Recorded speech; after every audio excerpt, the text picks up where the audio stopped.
What's going on, YouTube?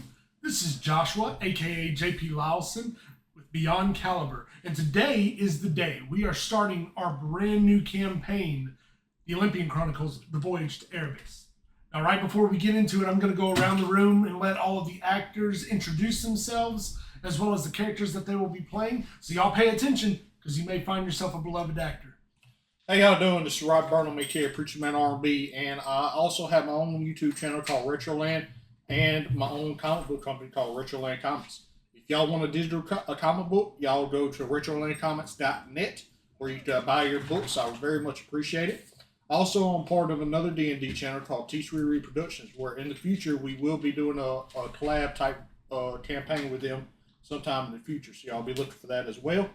And my character is Neres, that has a special past that he does not know about. Also, he was trained by Hercules.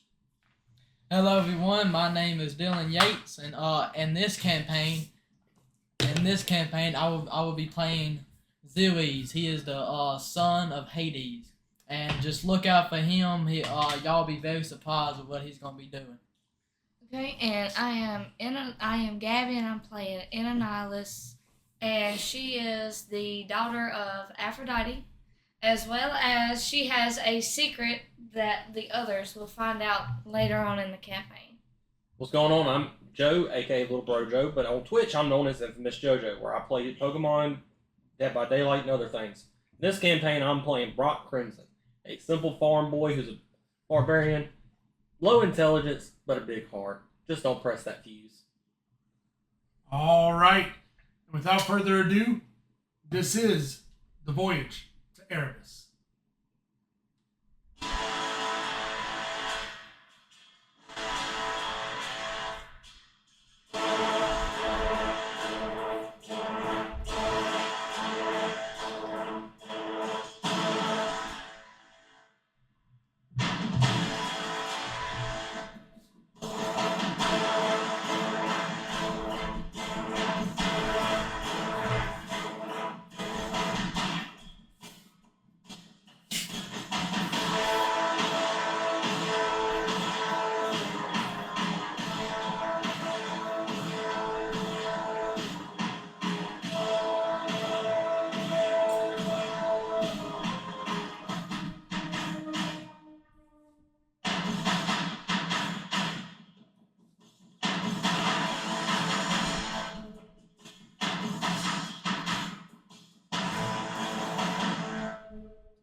Entering into the year 1232 BC, we have a Colosseum. Colosseum, sort of worn down, sort of tackled, broken down over the ages, however, still lively, still as active as it has ever been. Today, though, marks a huge turnaround for the Greek, as today they are hosting a legendary tournament. This tournament will come out with supposedly one victor, and that victor is going to be chosen for a specific important quest. What is this quest? We do not know. Branching into the Colosseum itself, you see that the seats all around the Colosseum, some broken, some of the structure of the Colosseum sort of tethered away, sort of broken apart. Everything of that nature. However, still the seats are filled immensely with a whole bunch of people that are just cheering on, that are just ready for everyone to be able to enjoy this bloodbath. Because this isn't just a normal tournament. This tournament is a fight to the death tournament in order to secure a victory in our champ. Now, when you braze down upon the field, you see a whole slew of blood spots. A whole bunch of mudded up carcasses that have been lying there. They haven't been coming to clean these carcasses after each duel. Everything still remains there. And because of that, each battle has only intensified. Each duel has, because of the fact that these warriors are able to use whatever is out there to their advantage. got the announcer that emerges from the tunnel into the middle of the Coliseum, stepping heavy-footed, yet a very small stature, very, sort of physically fit for like a skinny person, steps out into the middle of the Coliseum and proceeds with, ladies and gentlemen, the moment you have all been waiting for. We finally have our two final victors who will go head-to-head in a battle, a duel for the ages. And the winner of said duel will embark on a great quest, a grand adventure that is of high importance. When the victor is claimed, this flamed torch, as he points to the audience where he alone sits, there's a torch that is right beside it, not lit, but is ready for doing so. As he points to this torch, he proceeds to say, "This torch shall be lit with fire, claiming the champion." But without further ado, let us introduce our two final combatants. Over here in this tunnel, and as he points, the tunnel starts to raise with eerie. As it's going up, you see a shadow start to approach. Over here, we have this beast, this massive Arcanine of major brawn. He's bloodied up probably the most out of everybody here, and yet he has probably killed the most of everyone here. Out of this tunnel, let us welcome Neres! As Neres comes storming out. Oh, hail, Neres! I will be victorious. As Neres states that with a mighty sense of passion, the announcer looks to him and is like, "Good luck to you." And now, from the opposite tunnel, as it starts to open as well, creaking just as the first one did, we have a warrior of his own right, ready for battle at any given moment, bleeds, sweat, and tears. He is ferocious. He is ready, but he is also very cunning, surprisingly, for his size, his stature, and of his nobility, which is none. Anyways, please welcome Brock!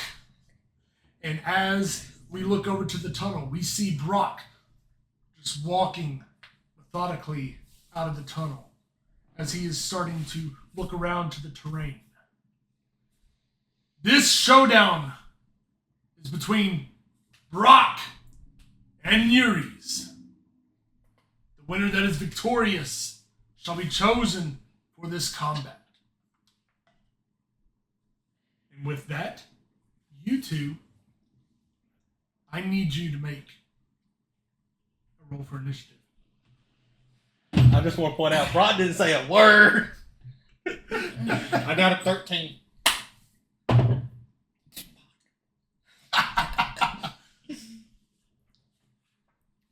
What'd you do, Brock? Hang on, I got to find my initiative is. I do not like D&D Beyond's way of setting up pages. Why are you looking at me? Well, hold up. I forgot I didn't have my initiative. Where is the attach? Oh, dear God. Top of the first page. Top of the first page? Brock got an 8. I got 13, 14, 15, 16. Brock got an 8. 8. All right. So Which is fitting. Neres. I did want to say one thing. Go ahead. That when Brock walks out, he... Nice. Brock kneels down and prays for a second, stands up and grabs his club. He looks at Neres and says, "May the best man win." And with that, Neres, you have the first move. What is your move? At this point, you're about standing probably 10 feet from each other. 10 feet? Okay. Oh, I just rolled a 14. Does that hit? No. Well, I don't guess I'm doing nothing. All right. So at this point, Neri's still trying to figure out his tactic, his plan for attack. Y'all start making circles around. Hold on. I didn't add my +5. 14 + 5, does that hit? 19. 19 does hit. Okay, all right. Okay. We're good. My bad. Never mind. I forgot my initiative. So what are you going to do? I mean, my first. What I'm doing is I'm throwing my javelin. Okay. So, I need a D6. I can get it out the thing. Yep, there we go. All right. 4 + 5 damage. So that is 9 of a striking damage. Piercing. Piercing.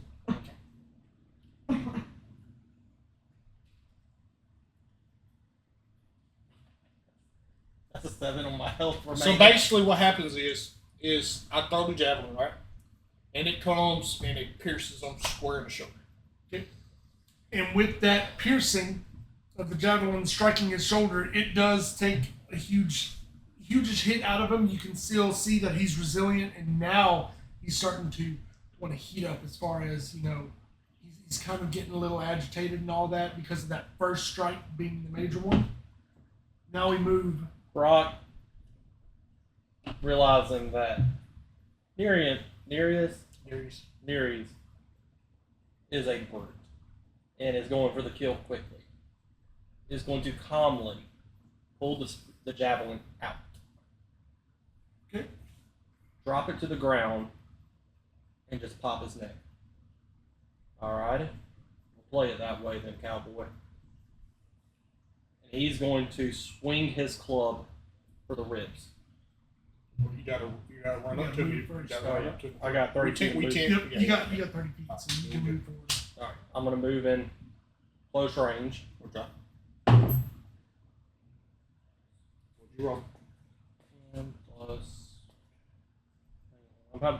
Sorry, people viewing. I'm having to pull it up. Yeah, I forgot to tell him he didn't equip his weapons. Yeah, so when you go back in, equip your weapons next time, so that way you can see these numbers. Yeah, You I see have your an sheet. updated one with that. Okay, cool. We'll just have to So- send it in the group chat. Yes, in the group chat, we can print it out. That way we can have a copy here, and you bring yours next time as well. Bring a Yeah. copy for you. Club, that is a 16. You rolled a 16. Total. That's total. What did you roll to hit? 10. You missed. Okay. I got a 19 armor class. Noted. Okay, so as you swung your club and all that, Neri sort of shuffled back to dodge out of the way. And of course, with his broad stature and all that, pretty quick-witted, if I might add, but nonetheless, sort of takes you at a gasp and all that. Okay, no, he's serious. This individual is dead serious on wanting to take me out. Nere's. All right. 17 plus You already hit, dude. 17 plus 7. All right. I'm hitting them with my hooves. D4. Which one's the D4 again? Pyramid. Pyramid. That's the easiest way I remember it. All right. 3 plus 5 bludgeoning damage. Ooh. So whenever he swings his club, and I rear back, I lift up my front 2 hooves and bam, straight on the head. All right. Too thick. All right. I won. At this point, Brock goes down to a knee. Brock bleeding just a little bit. Still got that form of energy in him that he wants to fight, but he just realizes he can't right now. Neri steps up to Brock, looks at him and says, I should.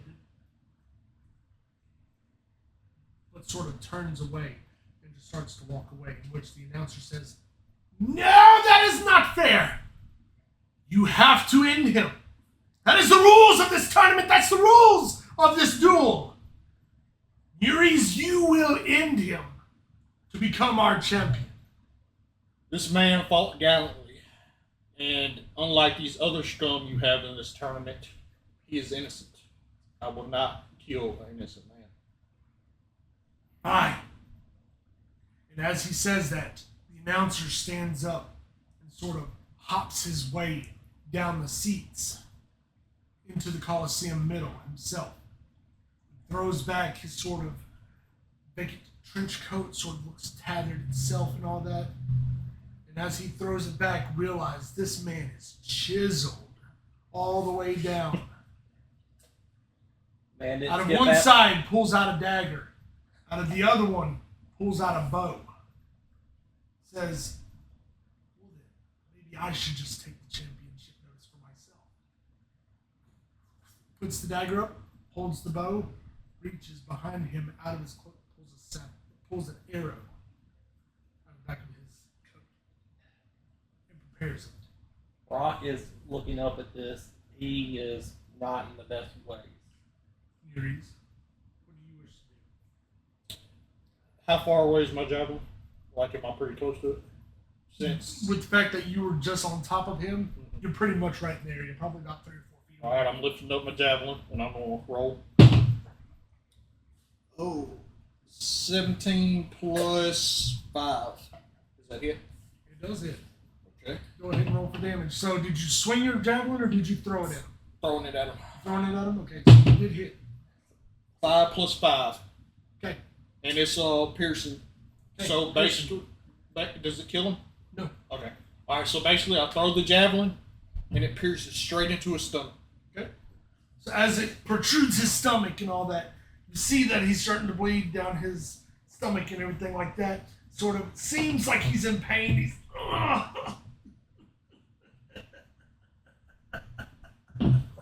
Point of inquiry is, even though Brock is low, is he basically not?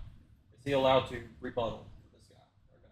he is. This is the brand new combat now. Okay, so we're at full health now. So basically, no. Him. Oh yeah, I didn't lose no. Yeah, I he didn't, takes yeah. back half of his health. Okay.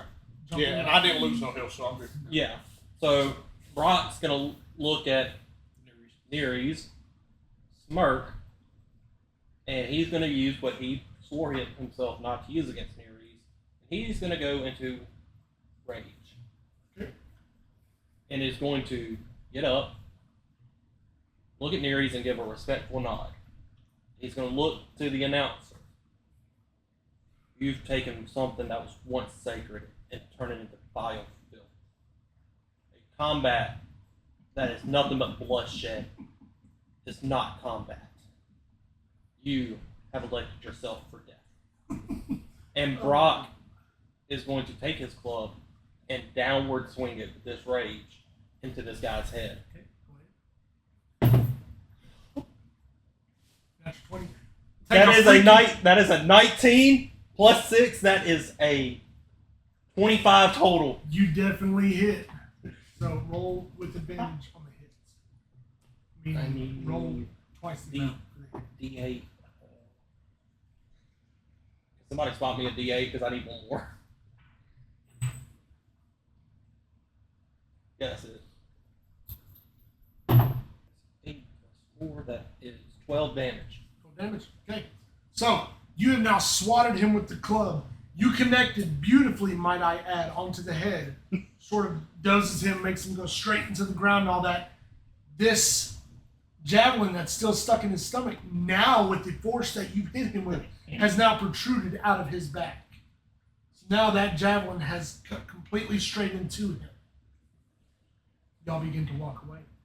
But as you begin to walk away, all you hear yet again, you think that is going to be enough. He stands up. When he stands up, he takes that javelin and rips it straight out of his stomach, throwing it to the side. Yes, still bleeding, but he starts walking towards you both. Very, very, very methodical. Very creepy. I know we were just in combat, but I say that we remove this foul filth immediately. My thoughts is that. He's going straight for you. he misses. With that, after he strikes with you, strikes away, misses, trying to throw a kick at you, he circles around to try and connect with you. Yet again, your quick wit's about to back up out of his way. So now he stands 2-3 feet in front of you, missing both of y'all, but both of y'all staring intently at him. He knows now he's got to do everything that he can. It's my go. Yuri's, you're up. All right, since he's so close, an 18 plus 5, and I'm going to hit with my hooves. That does connect. 3 plus 5, both bludgeoning damage. Okay. So Yeah. basically like I just did with Yep. Brock, I do the same thing, and I smack him twice on top of the head. So with smacking him twice on top of the head, as much force as you just delivered with smacking those hooves down, he falls backwards, probably about a good 4 or 5 feet back, hitting the hard ground. Dust coming up around him from the impact. He starts to groan a little bit. All right. What do you have, small man? Looking at Brock. Brock notices a weapon that he is all too familiar with right beside him in this battlefield. And that is a great axe. He looks at Neres and goes, hands him his glove. Hold this for a second. And grabs that great axe. Which is thankfully one of the weapons that he does use a lot. Which I'm going to go ahead and add that to the sheet so that way I have it. So what are you going to use? I'm going to attempt to decapitate this guy. Okay. Alright, Reaper 20. Don't fail me now. 16. 16 does not hit. What? So, He has to have an armor defense. So, when you try to swipe at his neck with the great axe, he realizes what's coming. He realizes exactly that you're trying to end it, and you're trying to end it there for him. He does a backward lateral press up, spins, This rolls dude ain't skipped backwards, arm day. and pushes up to flip himself back up. Says, "Not today. Since one of you would like to do so, I guess I shall use the same. I would like to rage." So, now, this individual is using rage. He's going to rage at you.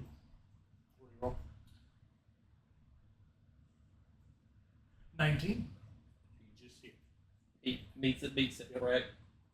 So, when he rages at you, he doesn't pull out the knife or anything like that. He wants to sort of toy around with y'all a little bit. So, all he's going to do is just do a little bit of bludgeoning to you and all that. He's going to come up, rolling towards you, come up with an uppercut right underneath your jawline.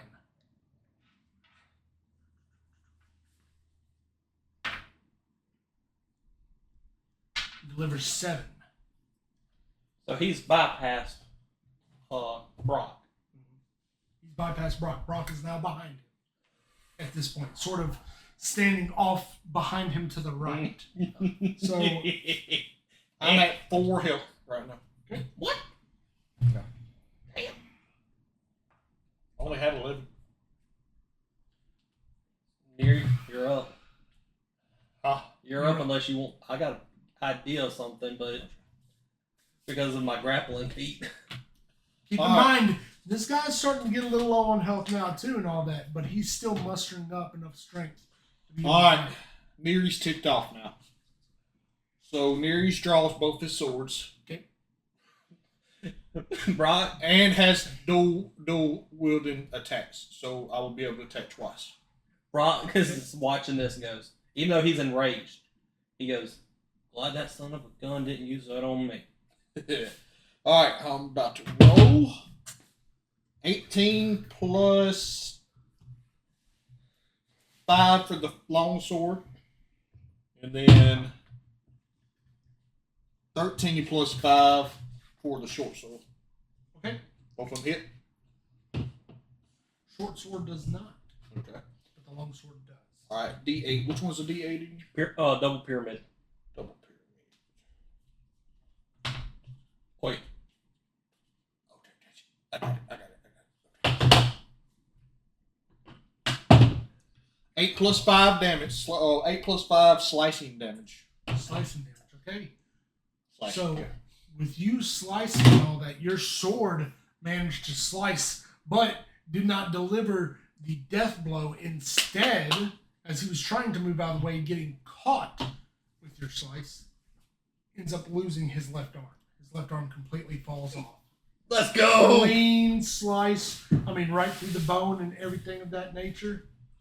So he takes a couple steps back and is groaning incredibly painfully. Just, I was about to say, I think you forgot who I was trained by. The former demigod, now current god of strength, Hercules. Now you'll learn today. And at this point, he looks up and he stares at you and he's like, just do it. If you're going to end me, do it. Before we continue, as all the crowd, half of them cheering, half of them just looking on in amazement, yet concern and all that of what's transpiring, clouds overhead start to become dark. Rain starts to fall, sprinkling upon everyone that's there, washing the blood away from your faces from your previous fights as well as this current one. And in the midst of that, thunder starts rolling. With that, as the thunder's rolling, you see lightning start to form within the clouds and all that, spreading everywhere. And lightning strikes. But when it strikes, it itself strikes the torch and lights the torch. He looks behind him, the announcer does. He looks up and sees the torch and stands up in shock and disarray, just thinking to himself, what have I done? Turns around to look at both of you. Well, they have spoken. Ladies and gentlemen, as he's still fighting through the pain of losing his arm, Brock is going to look at Nereus and go, I still want to snap his neck. Let's see what he does to say first. ladies and gentlemen, they have spoken and we now have our champions. The hard day that y'all fought has now paid off. Neither one of you had to die. You are both now the champions. The chosen champion. But what does this entail? So, as y'all are sitting here, just watching the announcer being corded off by soldiers, y'all are sitting here and looking amongst each other. The thundering starts to become a whole lot louder.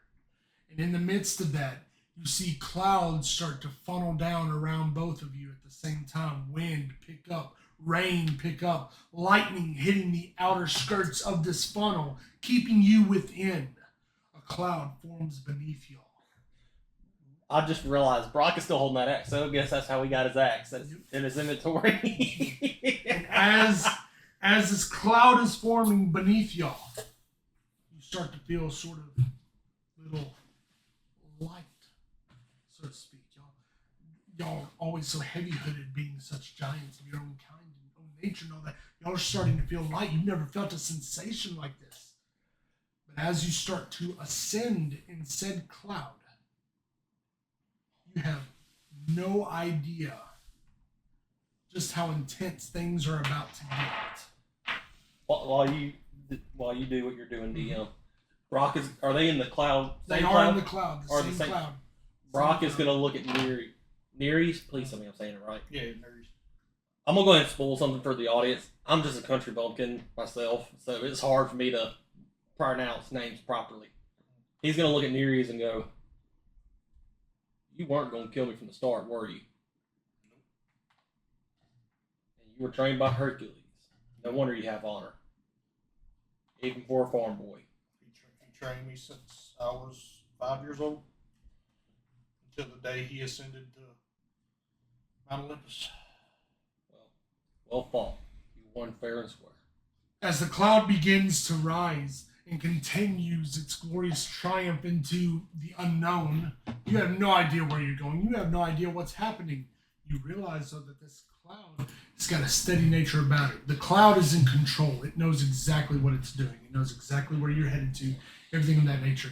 As you're transcending, about to be at the top of this funnel where it seems completely dark, at last sight, brightness breaks through. Brock is out of his rage now because it's been well over 10 minutes, and he's going to do this to shield his eyes.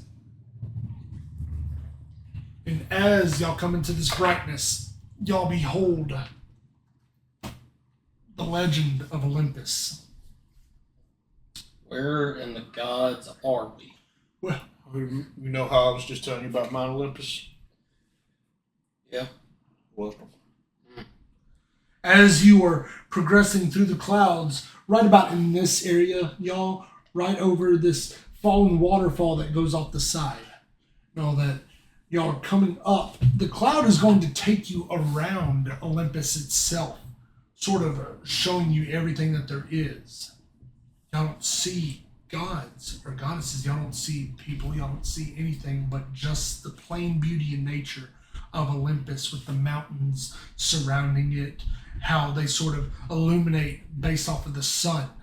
You notice when you look into the sky, there are no clouds there above Olympus. It is just open sky as far as you can see. Open atmosphere. Brock's going to look at this and go, my pa always told me that me or bless our land. I always thought he was a little crazy. Guess now I can say he was right. And as y'all are sitting here, floating around in this cloud, as it brings you back around to the grand stairs right outside of Olympus's head palace, where the gods and the goddesses form and meet, you see a winged figure come and meet you there.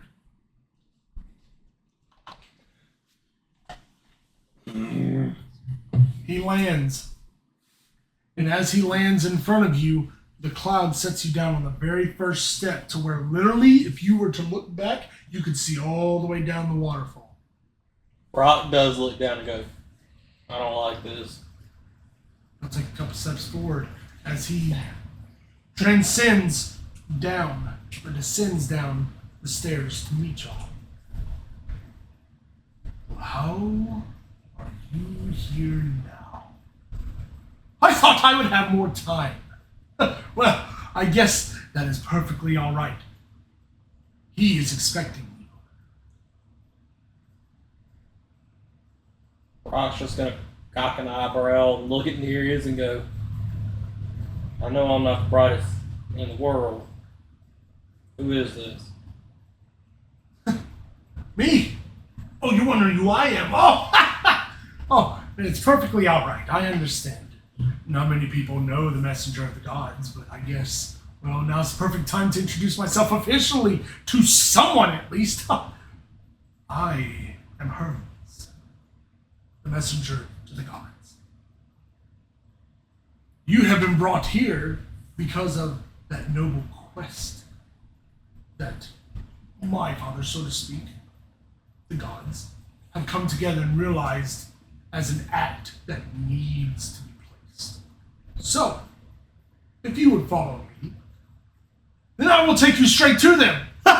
And he just jumps in the air, wings sort of fly out from behind him, and he takes off soaring towards the upper part of the stairs. Before you proceed, y'all have anything you want to add? Brock's going to make a joke, looking at Nereus and go, I ain't riding you, brother.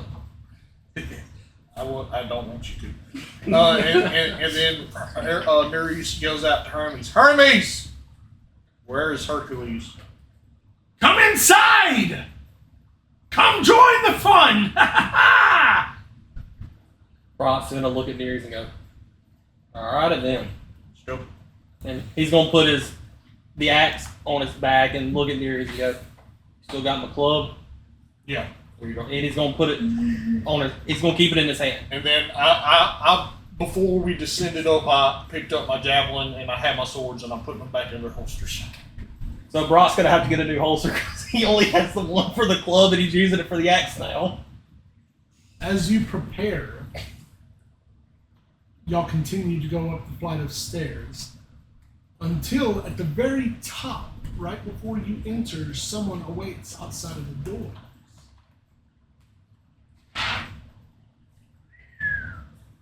She looks at you, sort of gives a smaller smile, and proceeds to welcome you with her nod.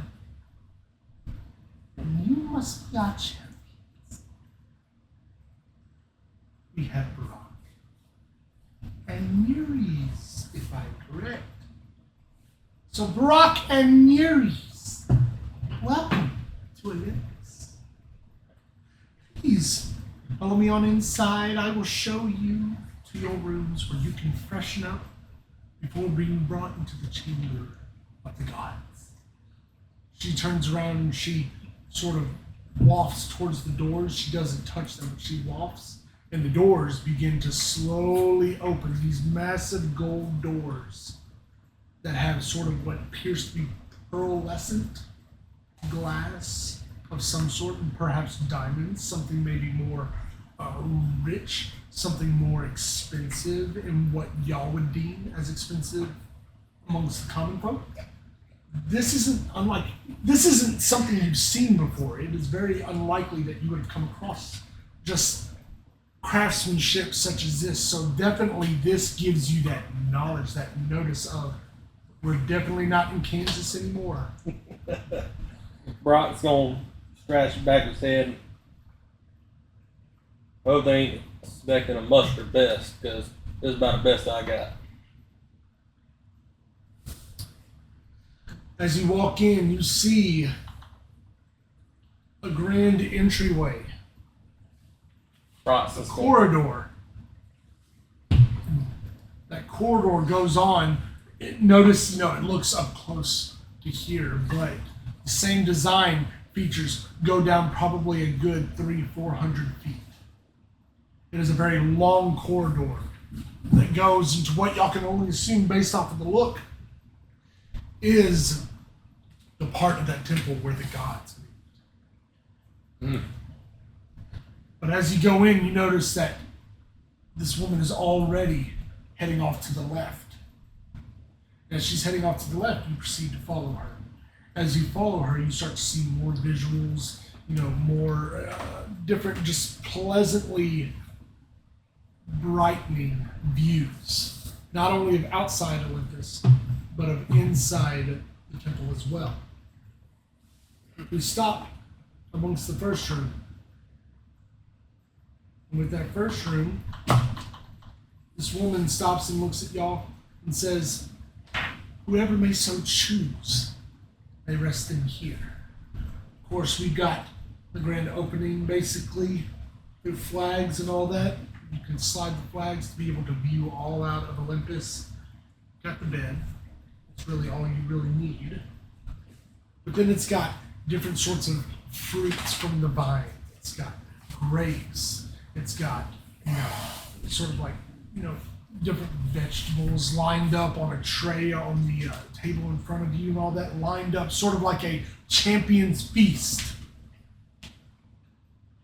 Whichever of you wish to stay here, make yourself at home.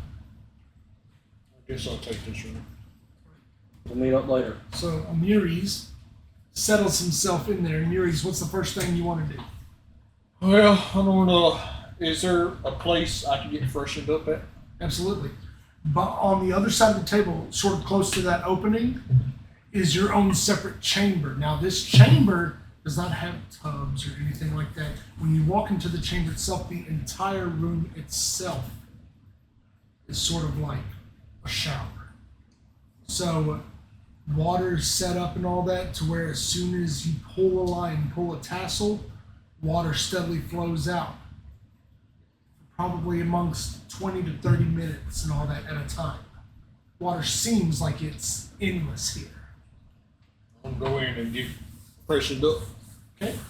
Now, This woman leads you to your room.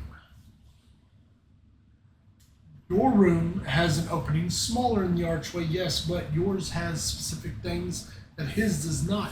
Within yours, can't see it, but on this wall immediately upon entering the room to your left, you see a picture of the war room, the God's war room. How it's laid out, how it's entitled. Not only that, you do not have food in there, but you do have, not vegetables and fruits per se, but you do have bread in there. You do have wine in there, be able to drink upon the wine. You also have water where you can freshen yourself up and all that. And unlike his extra room, your extra room leads on the other side, close to the opening yet again, into a massive sort of in-ground tub. Brock's gonna look at this and go, different from the shack I live in. By bounds, ma'am. She nods her head. We can do anything for either one of you. Please let us know. Thank you, ma'am.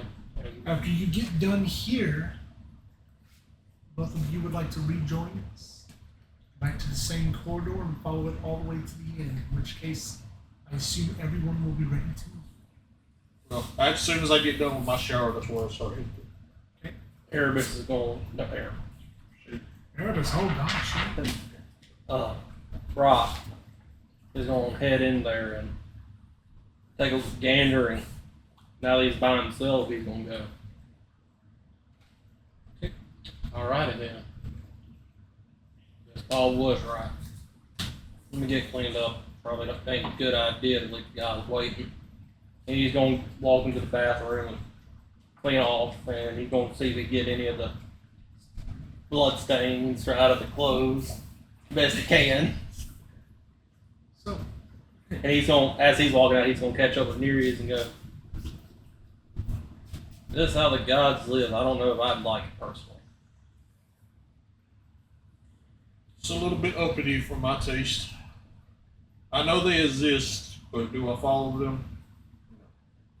Not since Hercules, but The only one that really gets brought up around where I'm from is the meat. Mainly because she's guys of agriculture in the green. I met her once. Lucky man. I guess we shouldn't leave him waiting. You ready? alright. As y'all I just want to make a joke. The bromance has started. Right? As you step side by side alongside each other and are heading back the way you came, she is waiting for you right there at the entrance to that long corridor. And she smiles.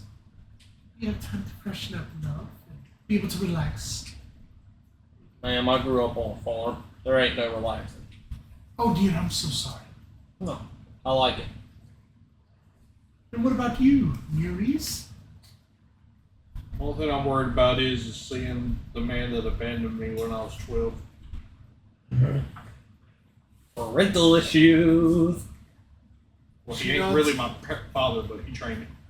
She nods her head and understands, sort of with a intent of apologizing, but she knows she can't apologize for Hercules. But she does understand the pain that you're coming from. She just looks up and simply wishes, well, pray and hope that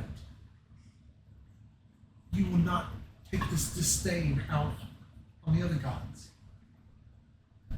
No, well, every time I met the other guys, they've always been kind to me. Ares kind of treats me weird, but I'll overlook that.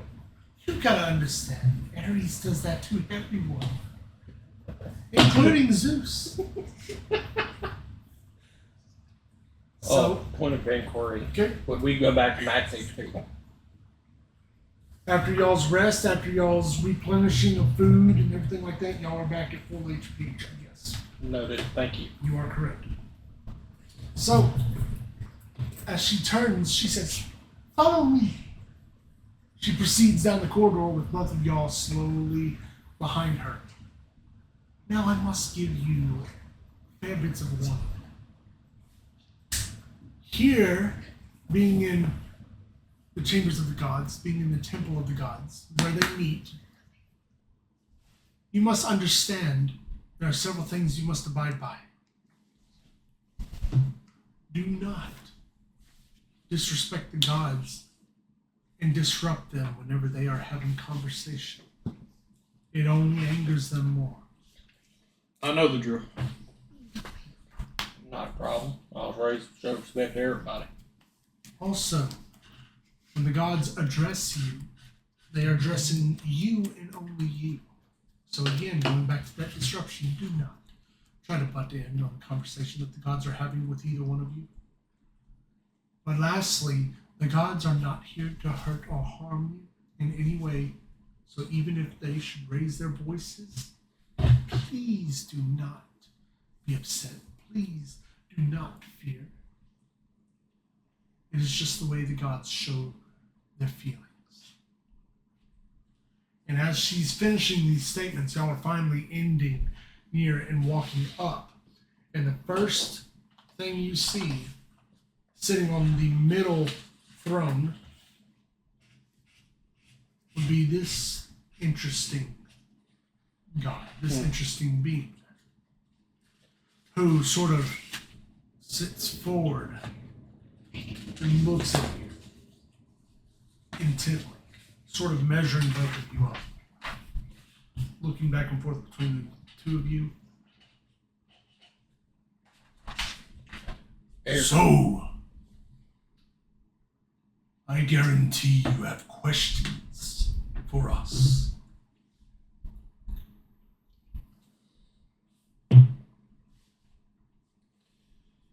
Only thing I want to know is, where's your son? Hercules should be along any minute. But for now, you're dealing with us. So I suggest you pay attention. Looks over to Brock. If I might ask, what is a farm boy doing here? Well, to be honest with you, Lord Zeus, I was just competing, trying to make some money. I got brought up by one of your clouds. You being Lord of the heavens and the skies, after all. You mean the ones I sent to you? Yes, sir. Funny enough. He looks around at the other gods that are sitting amongst him and all that, of which you will know some pretty familiar faces, like this one.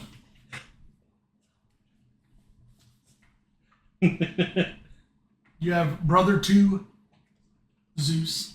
You have Poseidon sitting on his left. There is a throne sitting to Zeus's right that is empty. A throne that is empty to the left of Poseidon. Then, on the other side of where that throne is next to Poseidon, that's empty, you see the goddess Athena.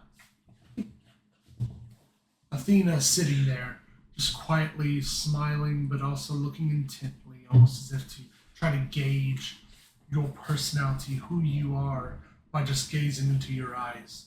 As she gazes into your eyes, you notice there's a sense of, oh gosh, like, is she reading me all up and down? Do I need to hide anything? Can she read my mind? Sort of. Kind of like a kid with their mom. Exactly.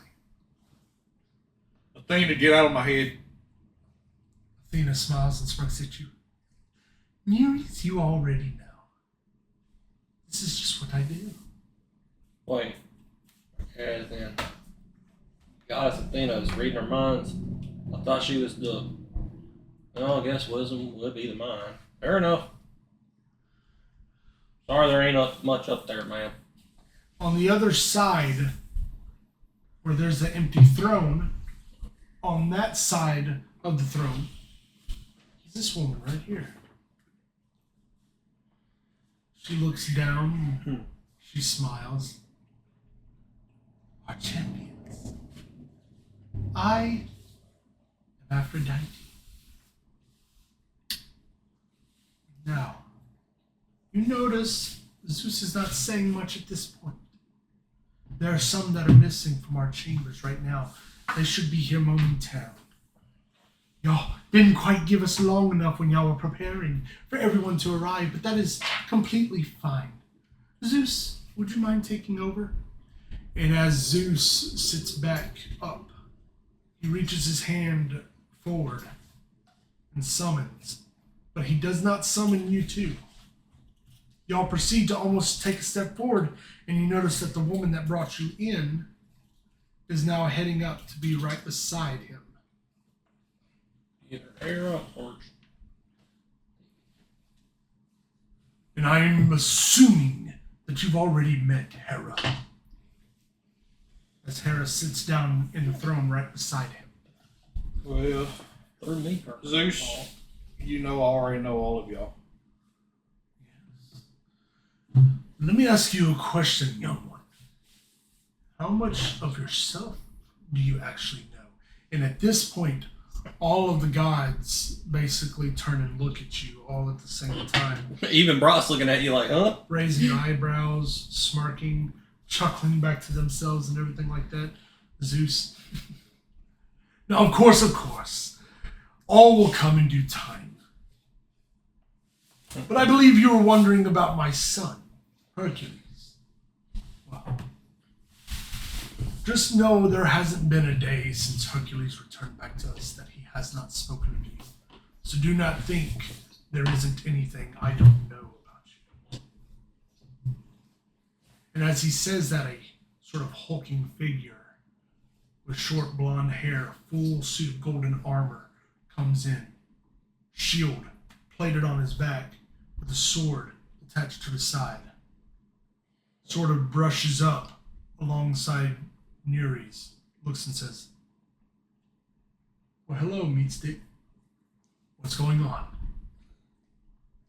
Ares, why you always gotta do this? Oh, I just gotta mess with you. You know that. And sort of as he's pretending to be sort of like, lively with you and everything like that, he also notices in Zeus's eyes that Zeus is sort of like, raises his eyebrow like, get on up here now. Brock's just gonna So, go ahead. cock an eyebrow and he's gonna go, I figured he'd have more scars being the god of war. Well, and as he proceeds to go up to his throne and all that, which is on the other side of Aphrodite's, he's sitting here walking up the stairs to sit down, and he says, "Well, if I was the god of war and everything like that, then what's the point in all the scars? Just think about it for a second. I have fought many more battles than anyone here. I can't call myself a god of war if I'm beaten up all the way pretty much to death." With all due respect, Lord Ares, I disagree. Just Ares, but continue. Alright. Well, you can learn a lot. You can learn a lot more from a hard battle or a loss than countless victories. You can. And believe me, I've had my fair share of these battles that I have lost, of everything that I have gone through. But one thing is for certain, none of the battles that I have had victories in have been easy. And to come to think of it, I remember a story my pa told me that, if I'm not mistaken, your daddy has had more battles than you. Besides, taking the bride of your brother. You would think. Mark my words. I have my own count list. He has his own. We do not tremble over numbers. young one. Ares, if I remember one time in my training, I put you on your butt. You did. And that's why you were one of my favorites to have to deal with when Hercules was training. That is absolutely correct. You brought me laughter like no other common folk, no other down to the grounds being has ever brought to me. understand what you two are about to enter is a totally different world. And everything gets silent, sort of the mood becomes serious again with all the gods. None of them are smiling anymore, but yet they are looking intently. And they all slowly turn their heads to look to Zeus. As Zeus sits back, now he gestures you forward. Y'all begin to step, but as you begin to step, a cloud forms underneath each of y'all individually. Oh, crap. Shuffles you up to the gods and plants you right there in front of the gods. About this moment, from behind you and you. Brock, real quick, Brock's gonna go. I'm not gonna get used to that. It grows on you. I hope not. Behind you, you hear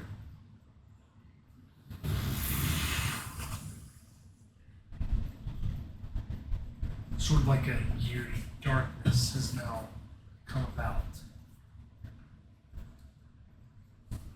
I'm sorry, brothers. I should have remembered to be here earlier.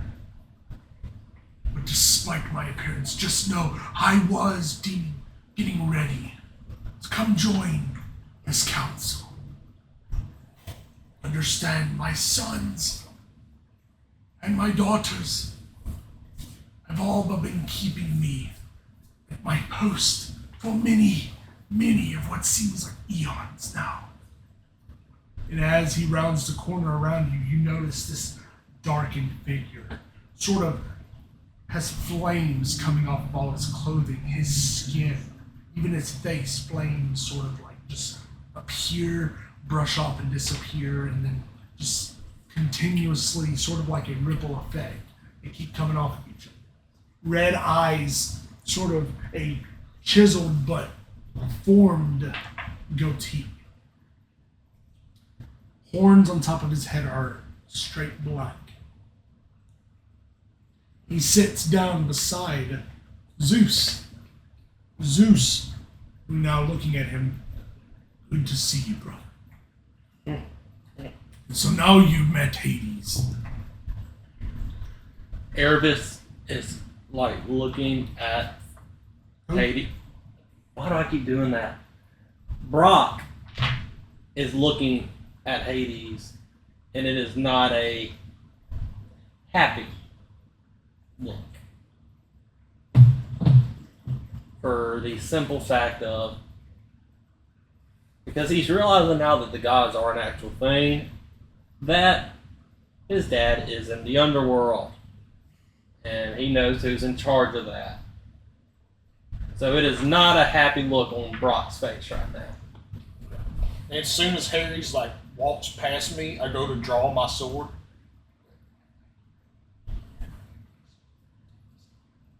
You talking about what now? As soon as Hades passes by me, I'm gonna draw my sword Okay. and then have Erebus. Gotcha. Alright. So as soon as you draw your sword, all you hear is Furies! Cease! You see this straight, but like sort of mean-mugged expression looking straight at you from Ares. He's just staring from his throne. And I just start. Ares is the only one that's able to control me like this. For some reason, I don't know why. For some reason, and I just start shaking and put my sword back in the holster. As you do that, Hades turns and says, I assume that was meant for me. You know what? But don't worry. Neither of you are sent at my sides. One day, maybe, but not today. And as he's saying this, flames sort of engulf like the bottom part of his body, and he whispers into like a wind that backs up into his throne where he seats, where he regains his form. Now, brother, should you continue this meeting? Zeus turns back, says, you've been summoned here but you not know why.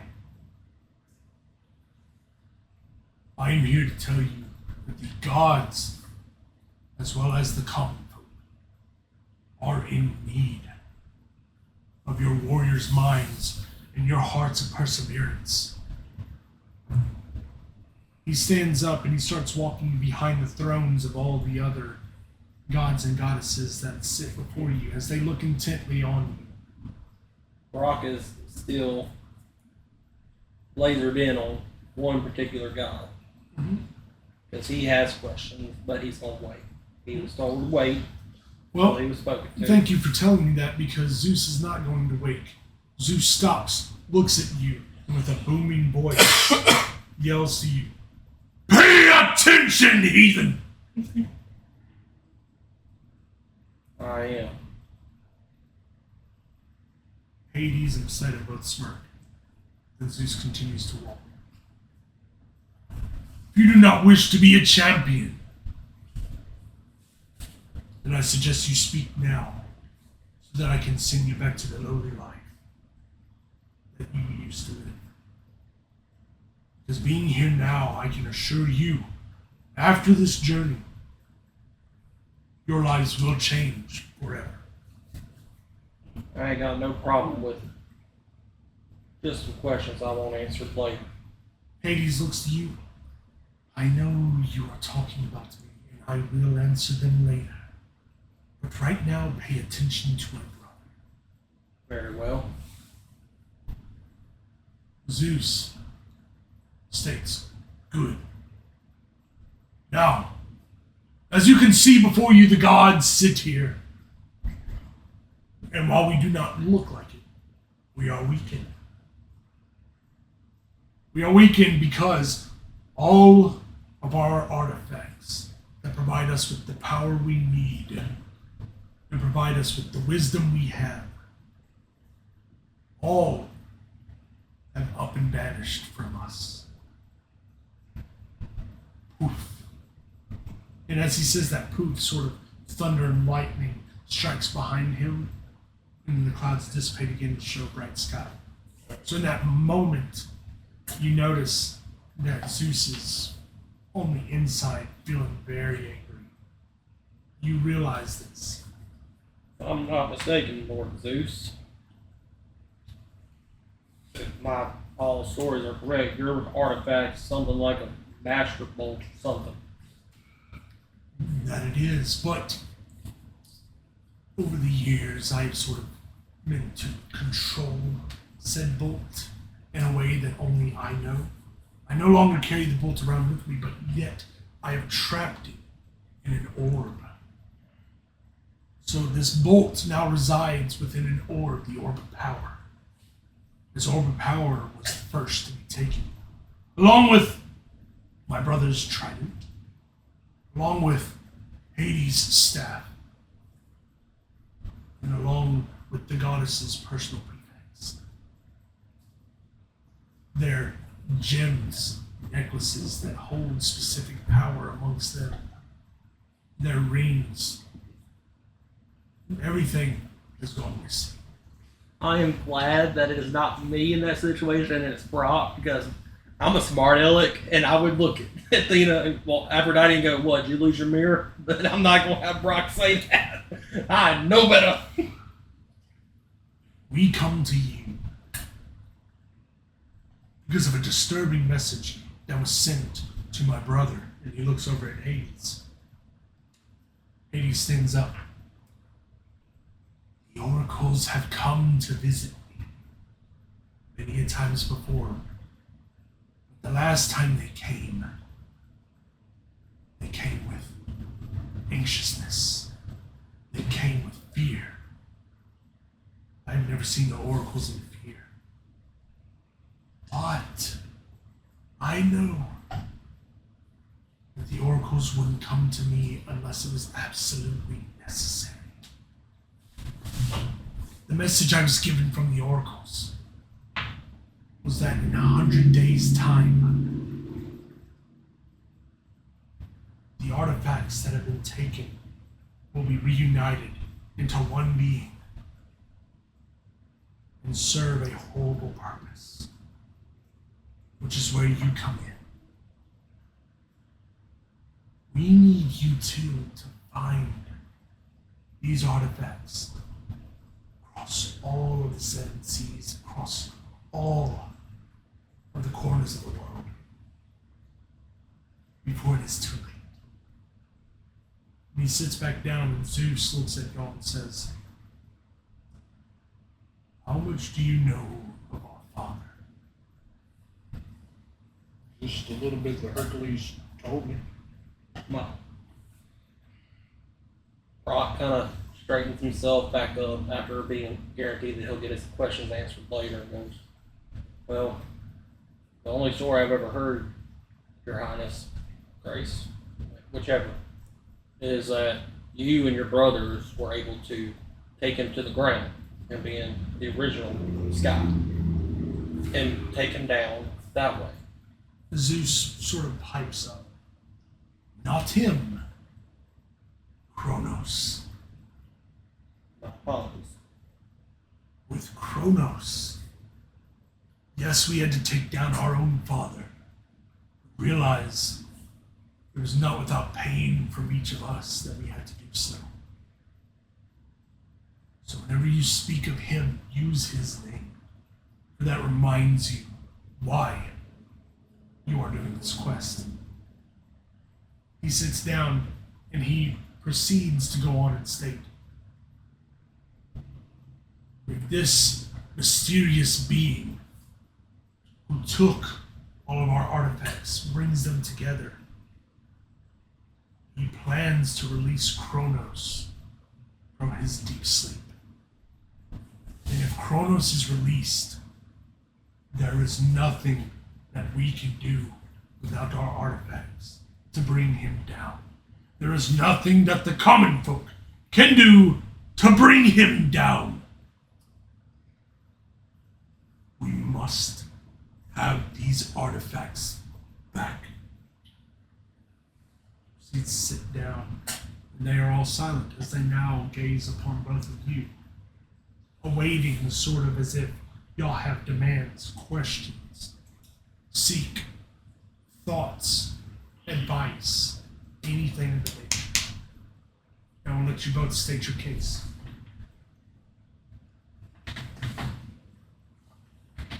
You want to go first? You want me to?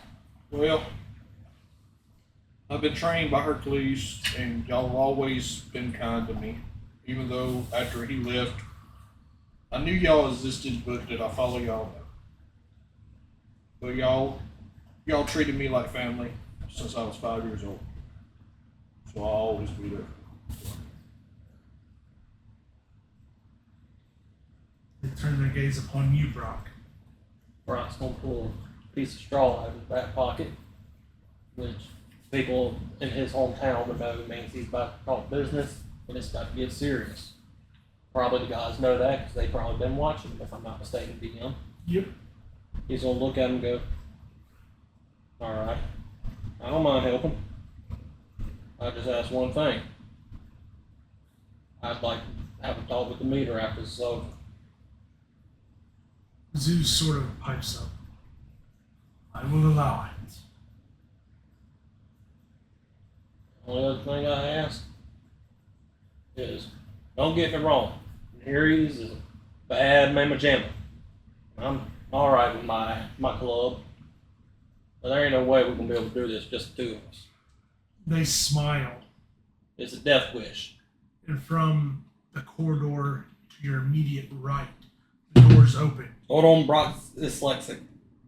So he holds up his fingers and goes, oh, this way. Well, you hear the corridor open, so I'm assuming you're not deaf either. No, he just ate the brightest light bulb in the package.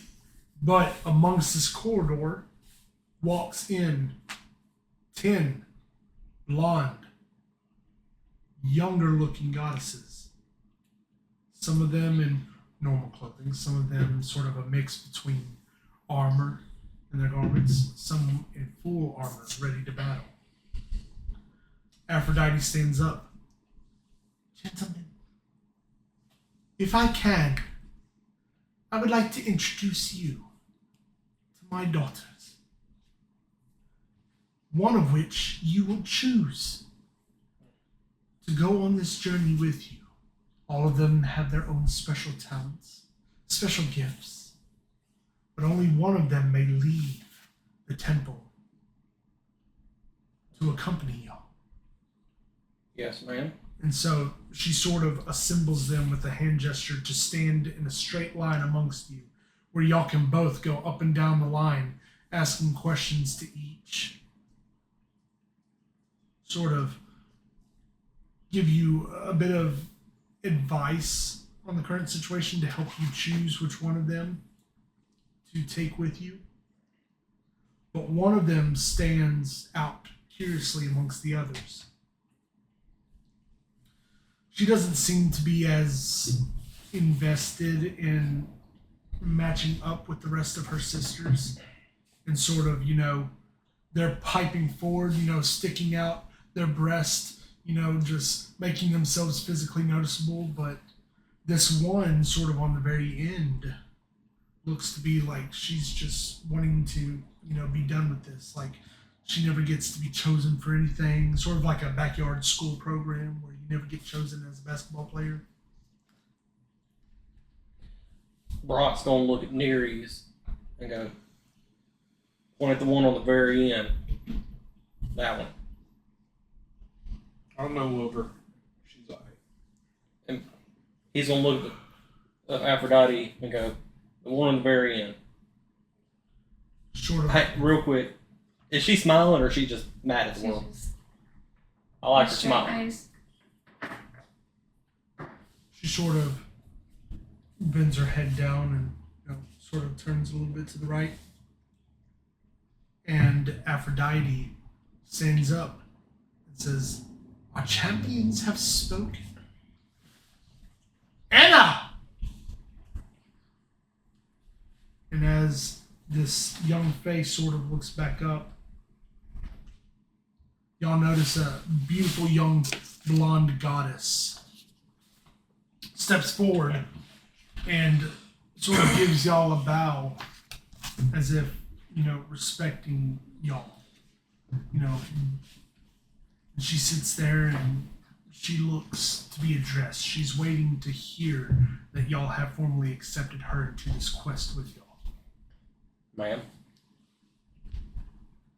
you ever been in a fight? No. Got a good head on your shoulders? Yes. Alright then, good enough for me. Hey, Anna, I ain't seen you since I was 6. I know. Been a minute. You alright by me? Alright.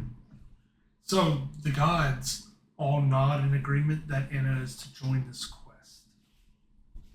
But Aphrodite looks at you as you make eye contact with your mother and words to you that she wishes to speak to you before you embark. Yes, mother. She sits back down. The rest of the daughters head out, heads hanging low, some of them stomping around. Why didn't they choose me? Sort of pouting their way. And as the gods... Brock's gonna laugh and look at his two allies now and go, I've heard the term pick me girl, but I think them girls take it a little too serious.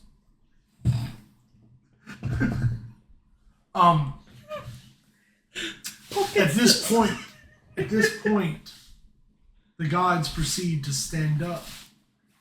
But the last of them to stand up would be Hades. So the gods stand and leave the chamber one at a time. Hades is the only one left on his throne. And he stands up and walks down to y'all slowly. All three of you.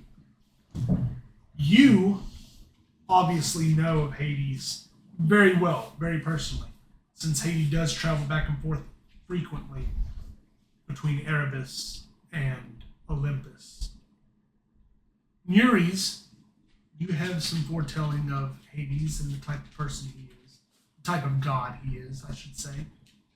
And you have sort of a quarrel with Hades. So Hades comes down to address you.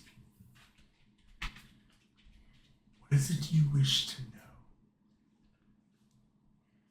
Brock, hesitates for a second and looks at him and goes, "My pa died because of them wolves.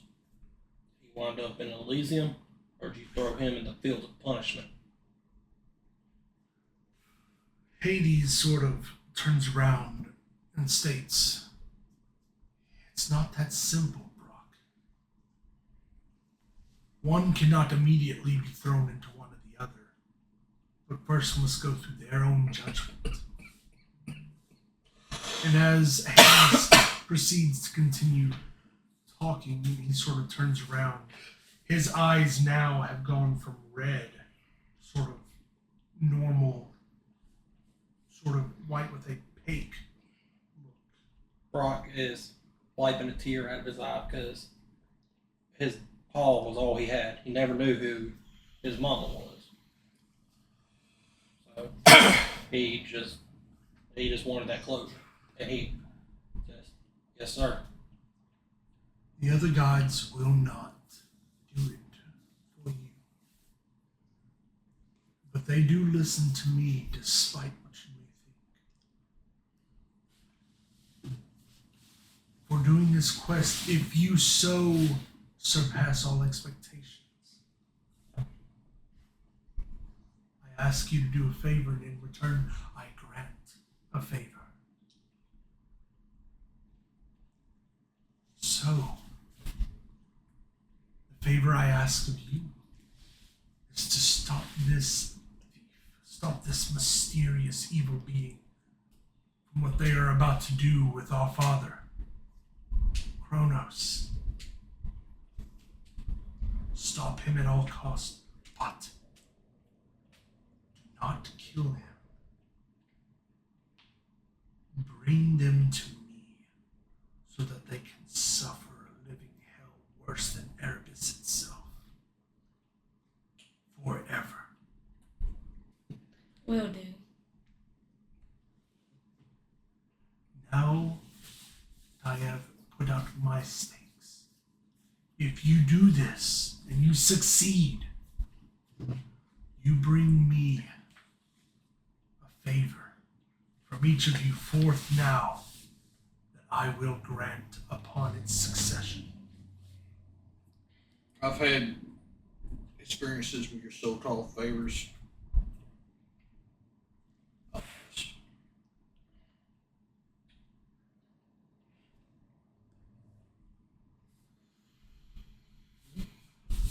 Why is that? He's the reason Hercules left me in the first place. What do you have to say to that? He sort of gives a small smirk to Anna, asking him what he has to do with that. He shakes his head and says, "Like I told your friend, it's not that simple. See, the other gods, they listen to me. Yes, they do. But the other gods also give me orders that I have to take care of. If you want to know why Hercules was taken from you, how about you ask Ares? How about you ask Apollo? In fact, why don't you ask the other gods why they decided to take Hercules from the world, whereas I had to act and do it for them? Yeah.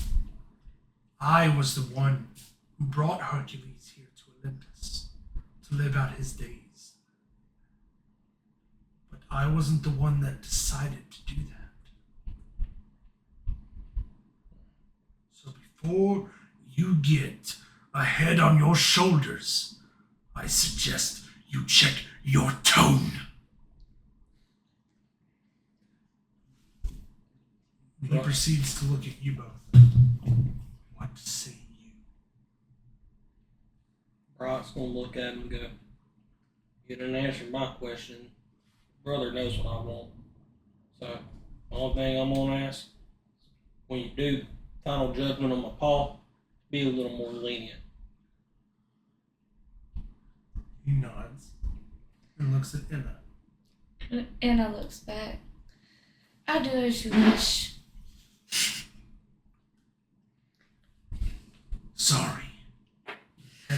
little gas. You didn't even pick it up, and y'all just had to bring it up. It didn't even pick it up. Don't worry. We were all feeling the pressure. Anyways. Hades looks to you and he steps towards you in a sort of right in your face now. Sort of like reading your eyes and says, I know what you long for. You do not have to tell me. Just know it can be real. I can make it so.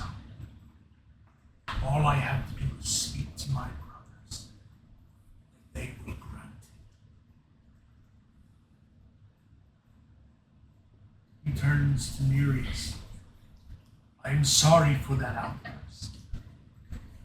Rest assured, I don't like what I have to do any more than anyone else here likes to do what they do.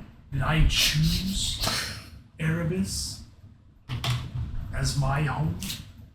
Or did my brothers send me down to Erebus? And he looks at you as if expecting an answer. There is just some stage play. Ponder on that little bit. If you want proof that I will do as I say, then I will have my brothers meet with you later to confirm that I will do as I say. Then you can tell me I am not as bad as most people make me out to be. This is my chance to show you, and I will.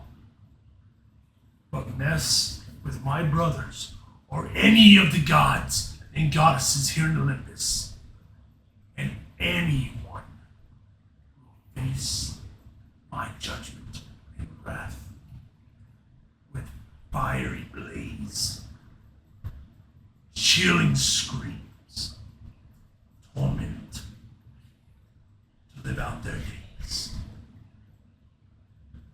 He sort of gives a small smirk, the red in his eyes come back, and he engulfs in flames and disappears from the chamber.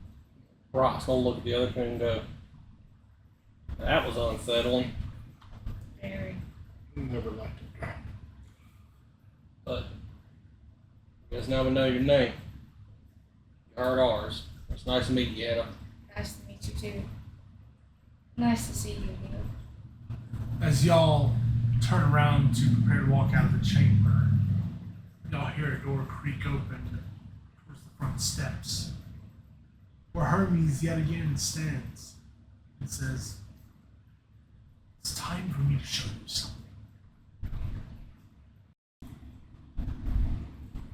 As you make your way as a trio down the corridors towards the entrance where y'all first came into the Temple of the Gods, you notice that there is that figure that is standing there in the doorway. Hermes has once again shown himself and is looking at y'all sort of in a panic, so to speak.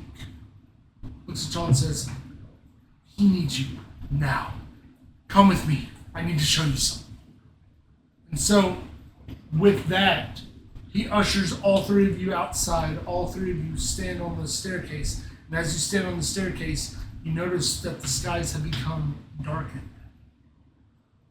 But there are clouds above, but now the clouds cover the entire sky, so no sunshine whatsoever shows through. Anna, does this happen a lot? No.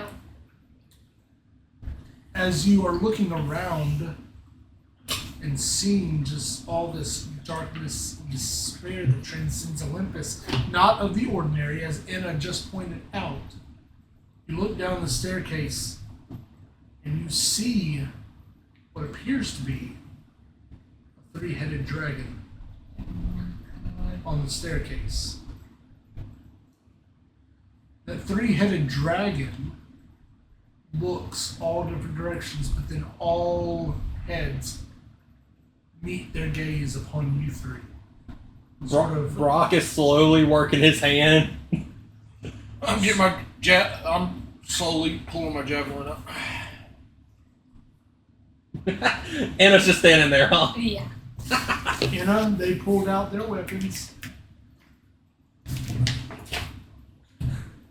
As y'all notice the intensity in this Hydra's eyes, Oh God, no. you see the drooling start to come from its Hermes. Hermes looks to you. Don't look at me as if I'm supposed to do anything. No, you I can. don't like these things any more than you do. Yeah, but you can live longer than we can. Right, you are. And guess what? I'm going to live this way. And Hermes turns away and flies away from y'all, leaving just you three Oh, God. on the staircase. Okay, Anna pulls out her staff of thunder and lightning. All right, now pull it up. That way you can see what all it does, because it doesn't show you on the sheet. Okay. So, with that being said, I need each and every one of you to roll Initiative. Is it D20? D20. Okay. I got 18. This one? You plus too? 3. 18 plus 3. 18 plus 3. So we got to do another roll. Yep, y'all do another roll. All right, audience. The reason why I'm laughing. 13 plus 3. I'm gonna say this real There's quick, initiative. audience. The reason why I'm laughing like a crackhead is I missed my dice tray. You can ask the DM. I missed, Yep. and I got a 13 total. I got a 20. We got to do No, one time total. Oh, okay. Total, okay. So I'm 13 plus 3. So, what'd you get? 20 plus 2. You got a natural 20 Yeah. plus 2? Dang. All right. So, Wait, what? Anna, I need to take those dice from you. Anna is going to be the first. Well, hold on. Give me a second. Also, you got these spells too. Yeah. I What? got to roll again. Why do you gotta roll again? Okay. Anna, Wait, We what'd you get? first. Because I'm doing the battle work for you. I got 15 Matter of plus fact, 4. right now, so just 19. worry about your spells, and if you want to use your staff, So, go to inventory and click on the staff, and it'll tell you what you need to do. the order of combat here Right now, just worry about will be Okay. Anna, Hydra, Neres, and then Brock. Brock's just gonna look at this thing before anything is done and go, so this is what it's like to work for the gods. Great. Alright. What we doing now? Anna, you got a game plan? I say we go up to these things and see what they do. No. You need to stay in the back. You don't need to Okay, move. well then. You stay where you're at. Okay, then I'll stay. At this point, y'all are about 30 feet from Okay. Okay. My entire movement. it. Your entire- Unless it moves. Oh god. Oh god, Okay. it is next. Run away!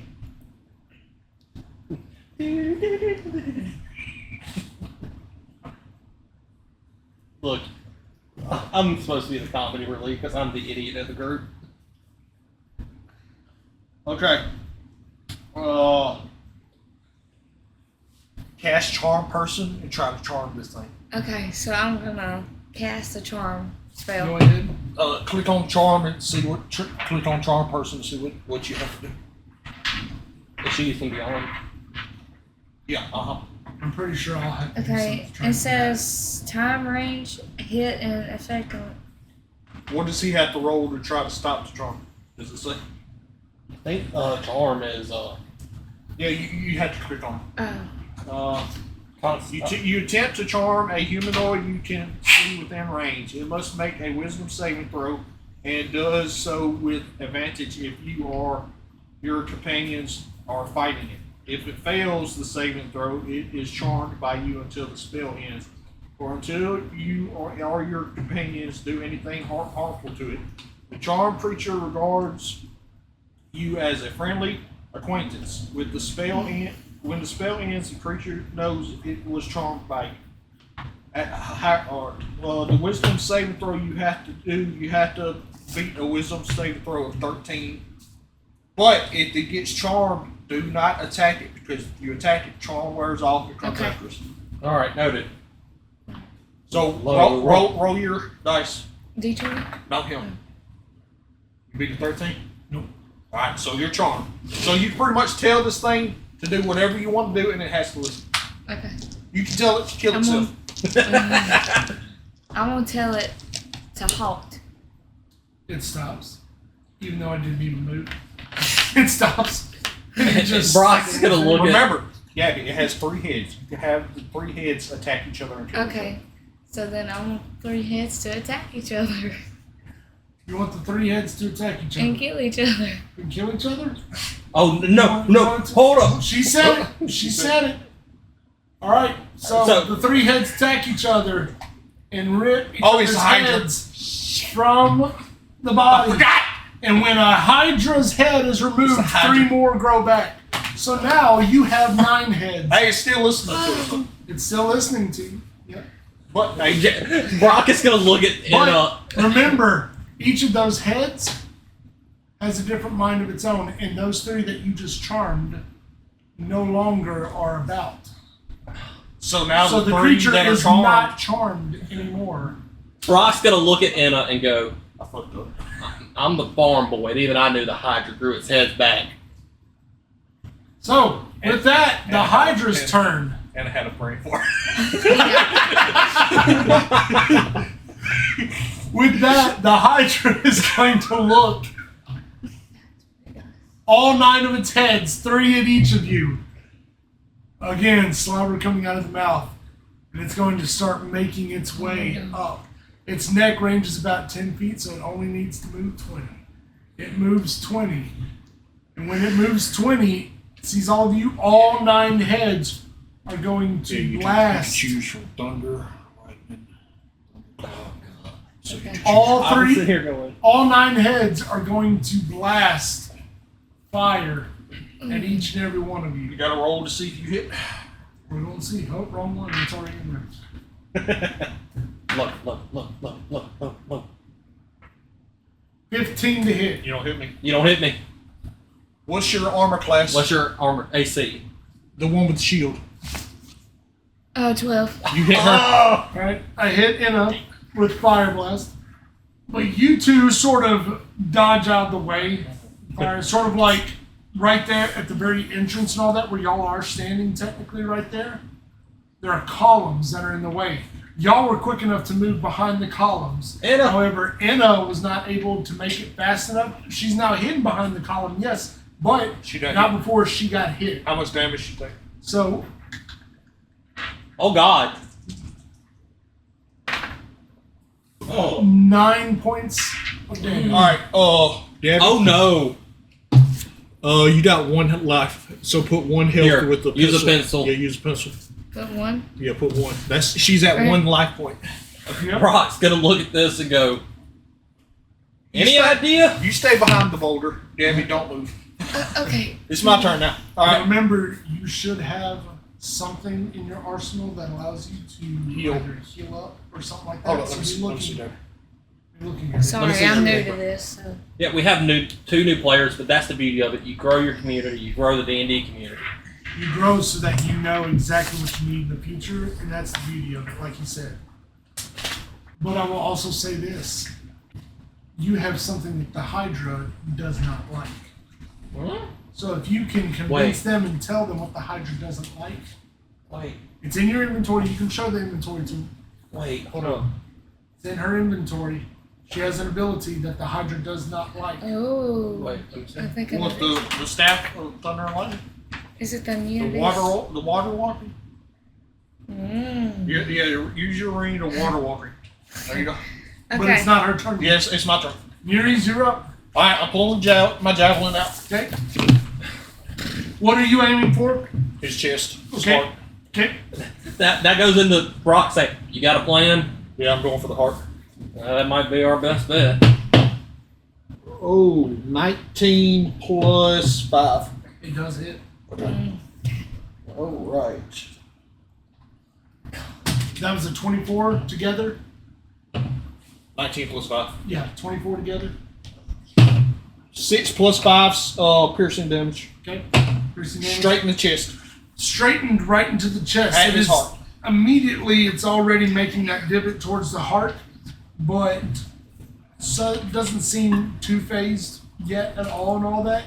It sort of like took a step back and sort of made a snarl, and one of the heads reaches down and takes the javelin, rips it out, and throws it. I was about to tell you, just go punch the javelin. That's what I'm gonna do. Hey, Takes the batter. javelin, rips it out, throws it onto the steps, probably 2 or 3 steps down from where the columns are. Okay. Rock. Brock's gonna look at his allies. He's gonna see Anna not doing so hot. He's gonna go, all right. You made us, with all due respect, my friend, you kind of made a scratch and made it angry. You learned that, well, some of us learned that hydras grow their head back. Don't need to figure that out twice. I got a stupid idea. What you got? It ain't gonna work, but we're gonna try it. What we got? I got a javelin. You got a javelin too? Mm-hmm. He pulls it out of his pack and gets it ready. I got a crazy idea to aim for one of the eyes. You can blind them. Or you can aim at the same spot I hit and maybe go further. That is true. So what is it, Brock? You know what? He likes Nereus. Neri's idea. Make me that roll. You want to rage first, or Hmm? you want to go on a rage first? Does rage boost anything? It should. Oh, shoot. Sugar on Should you. give you advantage on any of your hit attacks. Alright then. Well, Brock. So Yeah, you're gonna 90. rage first? Yeah. Okay. I'm going to use my bonus action Okay. to rage. Alright. And these two, this will be your first time seeing it. You've seen it before. That his eye is just going to start twitching before it gets, like, his pupils kind of shrink, showing he is now laser focused. Because his rage is different from your typical barbarian rage. It is a controlled fire kind of rage. So he is laser focused now and is going to attempt to throw his javelin into The same spot. the exact same spot. How would you roll? So that is a 18. 18? Plus your strength should be. What's strength? Plus whatever modifier you got to your strength, plus whatever. So my plus a hit plus my strength modifier. Yeah. 10. That's 22. It does hit. All right. It's Go ahead and a, roll me damage. and it should You be got an a, advantage. it's a D6 plus 5. It's D6 plus 4 for me. Oh, okay. Well, yeah. I am a little bit stronger than you. He said it was with advantage. That'd be 2d6s or. That is 13 points of damage. Okay. So, Brock first is time. gonna let out a primal like growl as he hooks this javelin into the same spot where his companion threw. 4. So, the Hydra is now wounded to where it is starting to freshly pour a little bit of its insides. And all that is starting to sort of stagger a little bit and all that. You know, it's still on its feet very strong and all that, but it's staggering as if the pain is sort of shock-waving through his body. But yet again, it's going to take that javelin out. Rip it out, but it's going to throw it the other way behind it this time. Almost to the edge of the stairs where it's about to fall over the waterfall. Brock is. I'm not gonna yell it because I don't want to beat the microphone for the audience. But Brock is gonna yell, "Joke's on you, boy! I got 3 more. See, I'll let out one. I got it in my pack." Oh, okay. Well, If you want to throw one over to me. Can I do a free action to slide one across the On your next turn. Oh, dang. He just walks over to me on his Anna. next turn. You go again. Okay. Anna is going to use the ring of water walking. Explain. What's it do? Explain what it does. It is, while wearing this ring, you can stand on and move across any liquid surface as if it were solid ground. With that, you also have the ability to maneuver that waterfall. Oh, I see. Says Go the blind ahead and man. make me a roll. So 20. Yeah. D20. Was that the 20? 19. 19 Ooh. plus his energy Woo! modifier. No, she got it. Okay, straight 19. She got it. So, With this, that waterfall sort of starts to turn, instead of going downwards, it's going to start turning, go upwards up the stairs, covering all the stairs with water, sort of a watery slope. And at that point, it keeps its shape, it keeps its form on this slope of stairs and all that, to where it's going to stay there for the rest of this bout. And she can form and do whatever she wants with that water. With that water. With the Hydra realizing this, it's going to look up. It knows neither one of you did it. So, it is once again going to take a couple steps forward towards the columns, but it's going to reach up and try to slam the columns to bring down the whole front of Olympus. Oh, point of inquiry. Okay.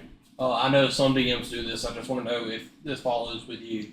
If it moves in range or out of range, is that opportunity of attack, or is it just when it's removing itself from your range? Just when it's removing. Okay. When it is heading towards, it is still very much aware that y'all are there. So any attack opportunity will be a disadvantage upon you at that point. It is only when it moves away, at least for the Hydra. Yeah. So, that was on 7. So, it tried to sort of reach up to hit the columns, but as that was reaching up, the water being so slick upon those stairs, those golden stairs that are already shining and slick pretty much on their own, it's going to sort of slip out from underneath itself and start tumbling down the stairs a little bit until it catches itself. It's now probably back about 20 feet or so from the columns versus right up on the columns now. Nerees, you're good. Okay. Brock, throw me one of the javelins. Am I allowed to do it if he's... Brock is just going to grunt, because this is the downside to his rate. He cannot formulate words proper anymore. He, like... I'm trying to think, how would you describe that kind of grunt? Bing bong! A what? Bing bong! No. So, just grunt. Nereus gets the javelin. Good. 19 plus plus 5. You threw it at it again? Well, I just rolled to be able to throw it. 19 Yep. plus 5. You got it? Alright. Wait, where are you aiming? Same spot. We're just like... Yep. At this point, y'all got it down pat. Y'all got assistance from Anna. So 3 plus 5 piercing damage. alright. So it pierces, it sort of doesn't reach all the way past when the second javelin, but it did make a slash up a little bit higher to where it sort of opened the wound a little bit more, allowing for more blood to start pouring out. So now this creature is starting to release more of its innards and all that, and starting to feel the effects of sort of its inside starting to unravel and sort of weakening its posture, its stature, everything. Brock, your go. The comedian in me wants to throw my iron pot at That's not good. Let's go stick to the plan, Brock. You know, just to add to the goofiness of Brock, he goes to grab the next one, pulls out the iron pot, throws it to the ground, grabs the javelin, and he is going to put his whole... I almost cussed. I'm sorry. He put his whole backside into this next throw. What'd you roll? A 13. Plus, what's your modifier? That's total. Oh, that's total. Okay. So obviously does not hit, but it wouldn't have mattered because this Hydra, having rolled a 24 itself, would have ended up swiping, using a save, and swiping the javelin out the way. Ooh, using a reflex save. So, that being said, it realizes your plan now. It realizes exactly what you're trying to do. So now, it's sort of on guard at this point as to what to protect and what not. Anna. Hey. No, you come here. Go over there and consult. Anna consults. Okay. Say that. Alright. I have a... Okay, let's try to do mold earth. You know what you can mold earth. That way it grabs some of the hydra heads and like pins it to the ground. That way we can get a clearer shot of this. Okay, so I am going to cast a spell. Hey, And first the spell spell cast of is the to Remember, remember how many things you casted so Well, far. mold earth's a cantrip, so Yeah. So I am going to mold the earth to make it easier for those two So to ba- get hit. can I explain what she's trying to do? Good. Basically, she's going to mold earth to try to get a hold of some of these hydra's necks and pin them to the ground. That way we got a clear shot at this chest piece. Okay, go ahead and make me a roll. I had a plan, and I wanted to articulate it, but as soon as Brockett went into rage, he can't What? articulate. 4. Wait, don't you have a modifier to add to that? She does have a modifier. I don't Where's think it it'll at? matter. But Oh, on here. Well, see, with mold earth as a cantrip, it automatically does it. So really, technically, she don't have to roll. so mold earth is a cantrip. Yes, it's a cantrip. Okay, I thought you It said ought- spell just It's a a second ago. cantrip. It's a my cantrip. bad. That's No, what- it's cantrip. Okay, Yeah, well then it does that. it So does that, you so- cast mold earth. How many heads did it pin down? There's 9 heads total. It pinned down 5 of them, 5 of which them? leaves Okay. 4 We can available. we can make this We work. can work with that. Okay. Well, the only problem is we're out of javelins now. True. But there's one at least that's standing on the second or Yes, third I can step. get to it. I can Yeah. get to it. And with it pinned down, the body itself is not going anywhere. Yeah, it's The not. heads, however, are the problem. Yeah, but Four that head heads. can't reach that far. 10 foot, and it's how far away now, the body? It's 2 to 3 feet from the columns where y'all are currently. Yeah. So I can reach it, but So- the heads won't be able to reach it. The heads won't be able to reach y'all. It Okay. can blow fire, but Well, yeah. I mean, depending on how quick he is. Whose turn is it? Mine. The Hydra's. So, realizing that the Hydra's doing this, 2 of the heads are going to stay fixated on y'all. Uh-huh. Going to use an action Okay. for 2 of the heads to start picking at the molding At the earth. of the earth that's around the necks of the other 5 heads. The other 2 are going to stand guard and blow fire once again, hoping to blow it far enough and powerful enough to be able to not only reach y'all but to wrap around columns. Uh-huh. At least a little bit. We'll roll for that and see if it does it. I have to roll twice. The first did not. Yeah, because I done 19, so you got to do 19. The second one I don't like that. reached a 17. I'm a 19, so it didn't hit me. Oh, it didn't hit you. Nope. It didn't hit you. I have a 17. You know, it just hits you. What about It you? just What's hits your armor class? 12. Oh, you already know this. Oh yeah. Hey, It hit me. Anna, you're down. Yep. You're down, Anna. If he rolls crit damage, it's KO. Yeah. I know. Nope. 7. So Anna's Anna's, down. Anna's into death saves. And is Yes. it death saves right now? So technically, basically, what death saves is you're going to roll a d20 3 times, but it's on each of your turn. It's like a 10 or lower. 10 lower fail, 11 higher pass. Yeah. So you got to get over a 10. You got to hit pass like 2 times, 2 out of 3, or yeah. Yep. But if Unless you the did- combat ends before. Yeah. Now, if you get 3 fails, you die permanently. Perm or dead. Put in the forever box. Yes. Ooh, this. Oh, God. I thought I had You. Well, with her being a god, I don't see how that works. Keep going. This Keep going. just did something with Brock. What happened? You remember how I brought up his dad was Yeah. the wolves? Uh-huh. He's enraged and just had a flashback. Oh. This is about to be fun. Whose turn is it? Nerees, you're up. Okay. All right, I'm going to run down to get the javelin. Okay. All right.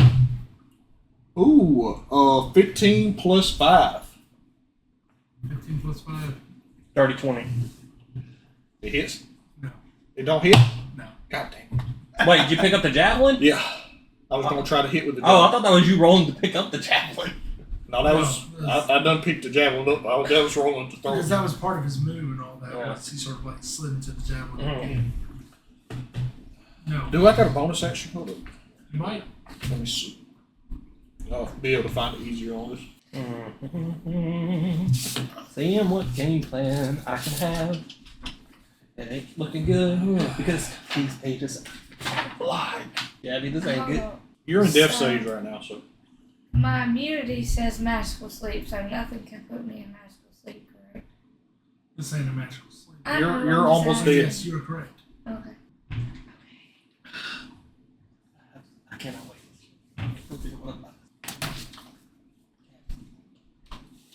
Okay. Bonus action is I could charge. Okay. But do I want to charge is the question. Oh, there's something about to happen. Yeah, I'm just gonna stay where I'm at. I would save it Yeah, for an opportune yeah. moment. Yeah, I'm staying where I'm at. Brock, here we go. Brock, seeing his new friend basically turn into Crispy, for lack of a better term right now, is having flashbacks, and they ain't good ones. He is seeing himself again as that scared kid watching his dad get attacked by those wolves. And he reaches off his back and grabs the axe. And with all his anger that he has right now, from the flashback, seeing a new ally go down, he is aiming for that spot, and he is not going to hold an inch back on this. His rage is overtaking him right now. It was either that or I make him charge, and this was logical. 17. Does not hit. And you tried to charge? No. Are you throwing it at the same spot You're with his throwing the axe? axe at the With a lot of anger behind that throw. Okay. And that was with your advantage? Is that plus your rage advantage? My rage advantage is plus my strength. Okay. So was that with Yeah. question? Okay. So, does not hit. However, it comes extremely close.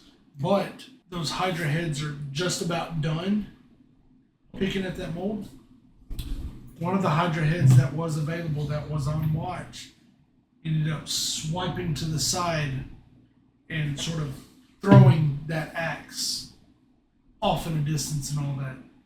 Brock just lets out this primal yell, for lack of a better term, and he looks in there, and he can't speak, but he's trying to communicate that he's gonna get its attention for you to do something. Right. Anna, You got to do a death save. death save roll. Roll a d20, Okay. Please. please. That 20 is a double crit. What is it? 2. Oh, that's a death. That's a Failure. fail. Mark. So Mark, there should be like I see it. you see them die. You put one failure. So did Nereis figure out what Brock was trying to say? Or is he just looking at him like, what is he saying? I don't know what you're trying to I say. don't know. I'm clueless. Okay. So around this time, the heads are now completely uncovered with mold of the earth. They are now back alive, ready to go at it. Only this whole entire time that we've been battling, it's lost so much blood, so much of its innards, that it's starting to get wobbly Blood and loss. very destabilized, so to speak. So this Hydra is going to make one last attempt, and it's going to try and blow fire all around it, all directions, in a whirlwind fire. What you roll, big boy? It fails to do so because it can't get that breath, it can't get that air to be able to blow out fire properly. Because it got a bit of hole in his chest. Got a big old hole in his chest. So at this point, the massive monster, this Leviathan, is just like trying to catch enough air. It just can't. It's weakened by this blood loss at this point. Nereis, you are up. Okay, I'm gonna try the javelin again. Oh, did you find another one? No, I went to the one that wasn't able to throw it last time. Remember? Oh, yeah. 17 plus 5. 22. That does it. Okay. All right. 2 plus 5 piercing damage. So 7. So when it enters the spot this time again, it is so weakened that it sort of hits the ground and all that. With the amount of blood loss, it's enraged. You hear this like sort of like menacing, like a hurtful wail. that ends up defying the fact that despite it's a Leviathan, it's a huge monster and all that, it's now feeling this pain and it's starting to shockwave and course through its body more and all that to where it can't even stand up functionally right now and all that, sort of like wobbling and all that. It's trying to go back a little bit. Its wings are now starting to try to take flight.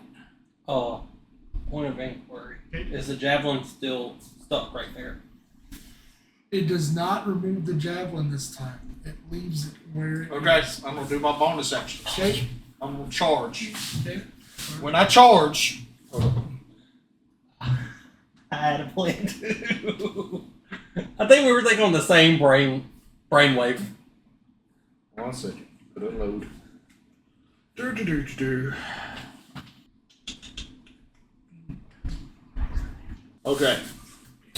1d4 plus my charge is 1d4 plus 5, so 3 plus 5 bludgeoning damage. Okay.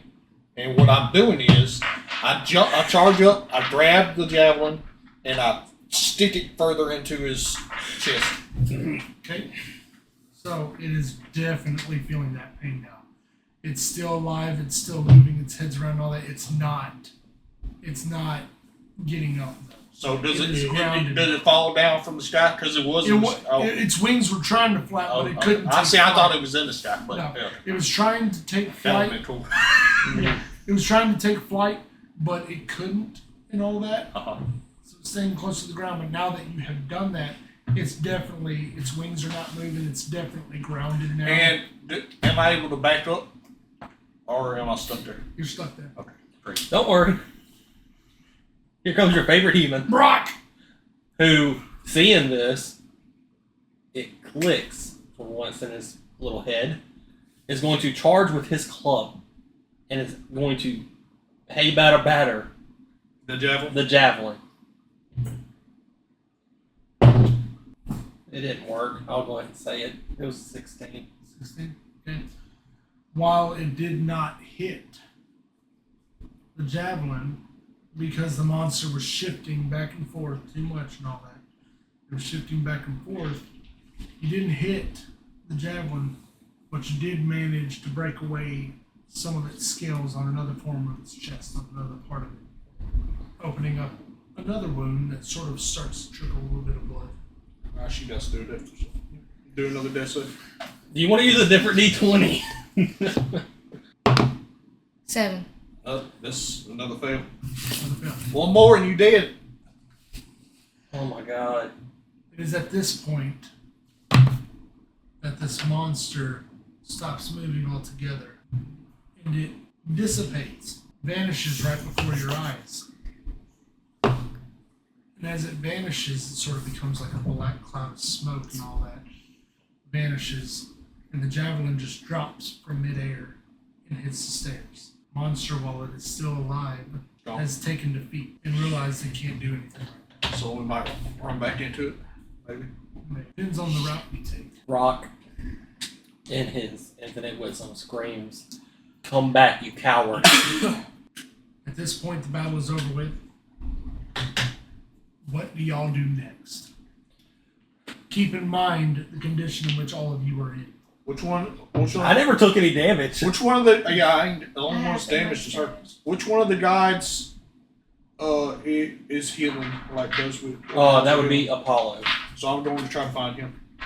While he watches after. Well, you need to kind of. Brock, I'm going to try to find Apollo. You look after her. He kind of brushes his beard and just walks. He grabs the axe as he walks and sits on the stairs right beside Anna.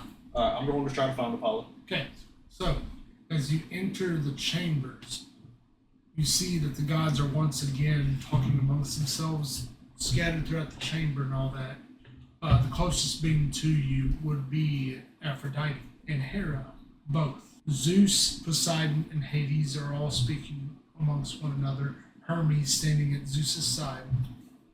Then you've got Ares, who's sort of sharpening his weapons off to the side, sitting alone, sort of, in his own way. And then Athena is walking down the corridor to meet with Zeus and Hades and Hermes. Alright, I go up to, which one's the closest to me? Aphrodite and Hera. I'm going up to Aphrodite and Hera. Quick, Anna's in trouble. I need Apollo. Hera's going to look at Aphrodite and sort of nod. Aphrodite is going to rush out to meet with her daughter. Brock. Hera is going to head straight for Hermes, who's speaking amongst the top three and Athena now. And basically nudge Hermes, whisper something in his ear. And Hermes is going to take flight immediately out the front doors where Anna and Brock rest. As Aphrodite makes it out, Brock is in a big brother protective gesture, is like this, holding Hannah. And he is reaching for his axe because he heard the door. He is in protective big brother mode. Well, if you're going to do something with that protective mode, I suggest you do it. Because he's sitting there trying to protect him. Because he's out of his rage. He realizes that his ally is down and he needs to be a meat shield, for lack of a better term. If you want to, go ahead and make a move. It's just to protect. He's basically getting ready to something tries to attack. That's what I'm saying. You remember, so just to give context, you remember when I went down when we were training to wrestle and you kind of wore the meat shield? That's what Brock's doing. If that's what you're doing, then at this point, Aphrodite comes running downstairs. And all she's going to do is basically walk around towards the front and be, "Oh, my sweet child, what happened?" And sort of be comforting Anna. Brock's gonna. As Hermes is flying through the skies around Olympus trying to search for Apollo. Brock is going to gently hand Anna to Aphrodite and go, "As soon as we stepped outside, Your Majesty, a Hydra attack. A Hydra? We were trying to do." And she sort of stops. She gets really mad real quick. I tried to protect her, and I'm sorry. You are not the one who should be sorry. She stands up, rests her daughter's head right against you again, brushes her hair, and immediately starts back for inside. As soon as she steps inside, everyone throughout the city of Olympus can hear her yell, "Hades!" Everyone stops and turns and looks. Did we hear this outside? Yeah. Including Hades, who stops and looks as if he's like, "Well, what are you talking about?" Sort of attitude. She marches her way down the corridors past everyone. Ares trying to step up to her, and she swats Ares away. Athena, who's now walking towards her, as she brushes up against Athena with her shoulder, knocking Athena back about 10 feet, walks straight up to Hades, grabs Hades by his cloak. "What makes you think you can attack our champions with a Hydra?" Everyone looking around, all confused. Then all eyes meet Hades, including Zeus and Poseidon's eyes. Zeus states, "Brother, would you like to explain?" Hades said, "Been here this whole time, speaking with you. I went to your chambers after the council meeting, spoke with you and my other brother Poseidon. I've been speaking and standing with you this whole time. I did not wish any Hydra upon anyone. If I had, you would have known." So all of them confused, bedazzled, looking around, or sitting here trying to figure out what in the world is going on. Zeus sort of lowers his head a little bit and then looks up. Our staff can control these leviathans." Hades looks up. "Someone's using my staff." This mysterious being in parts of the world unknown that you do not know where they reside, sort of as a counter, was in fact using the staff and called the Hydra upon Olympus. Hades did not have anything to do with it. He was telling the truth. Athena looked into his eyes and saw that Hades was telling the truth.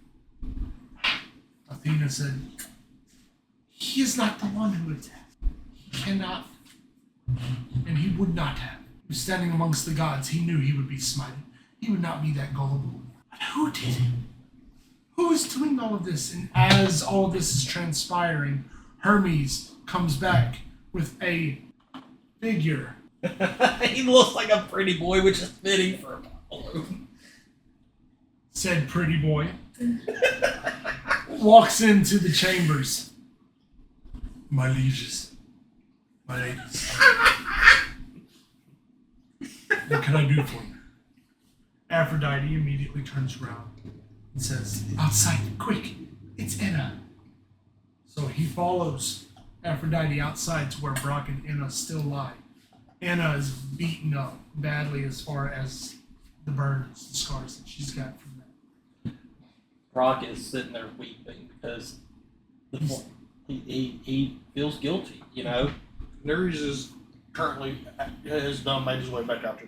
What does he see Brock sitting there basically being a big baby? Neres is quiet. Stuff like this sets Neres off. He's ticked off. He's ready for a fight.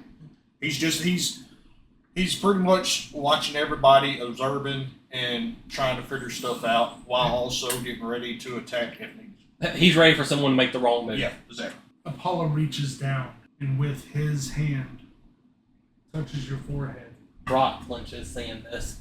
holds calmly as a bright form comes from his hand.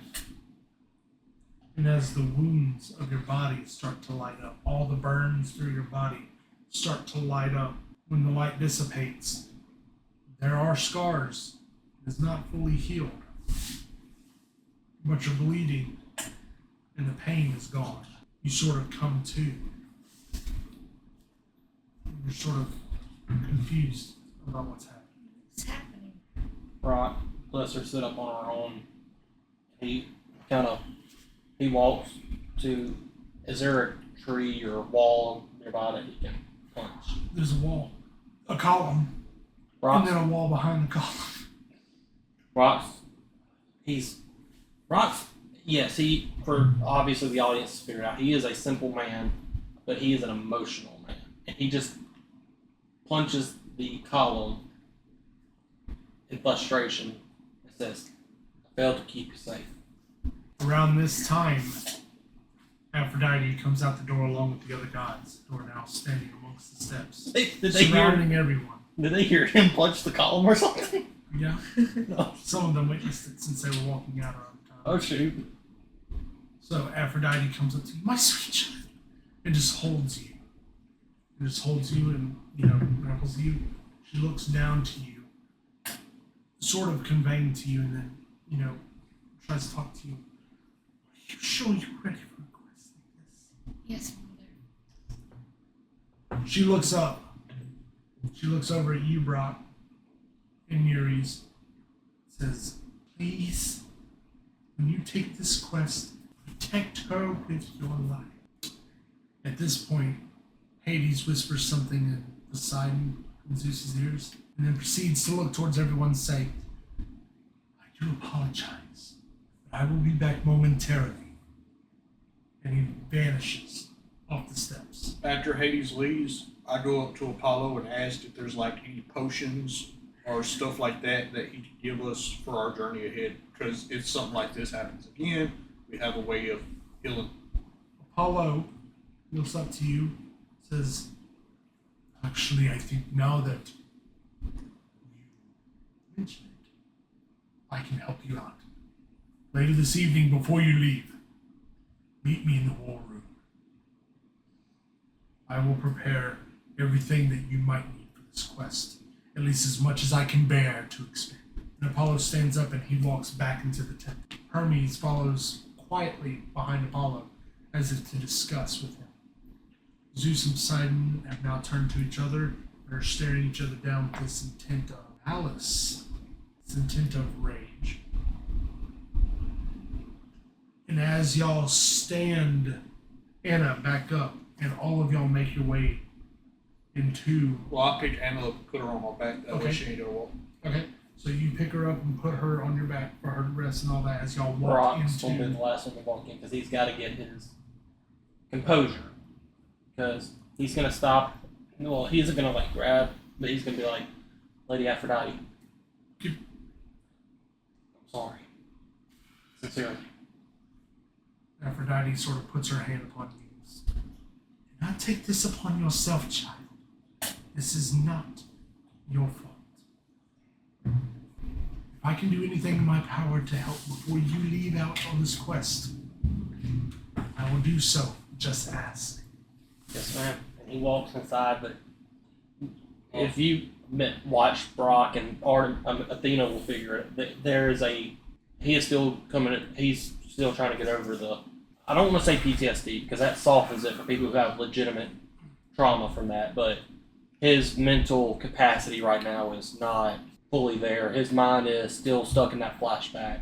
Obviously, they've been around each other most of the day, so he can probably tell, okay, something's up with this cat. What's going on with him? See, that's the thing about Nereus. Nereus observes everything. Pay attention to it.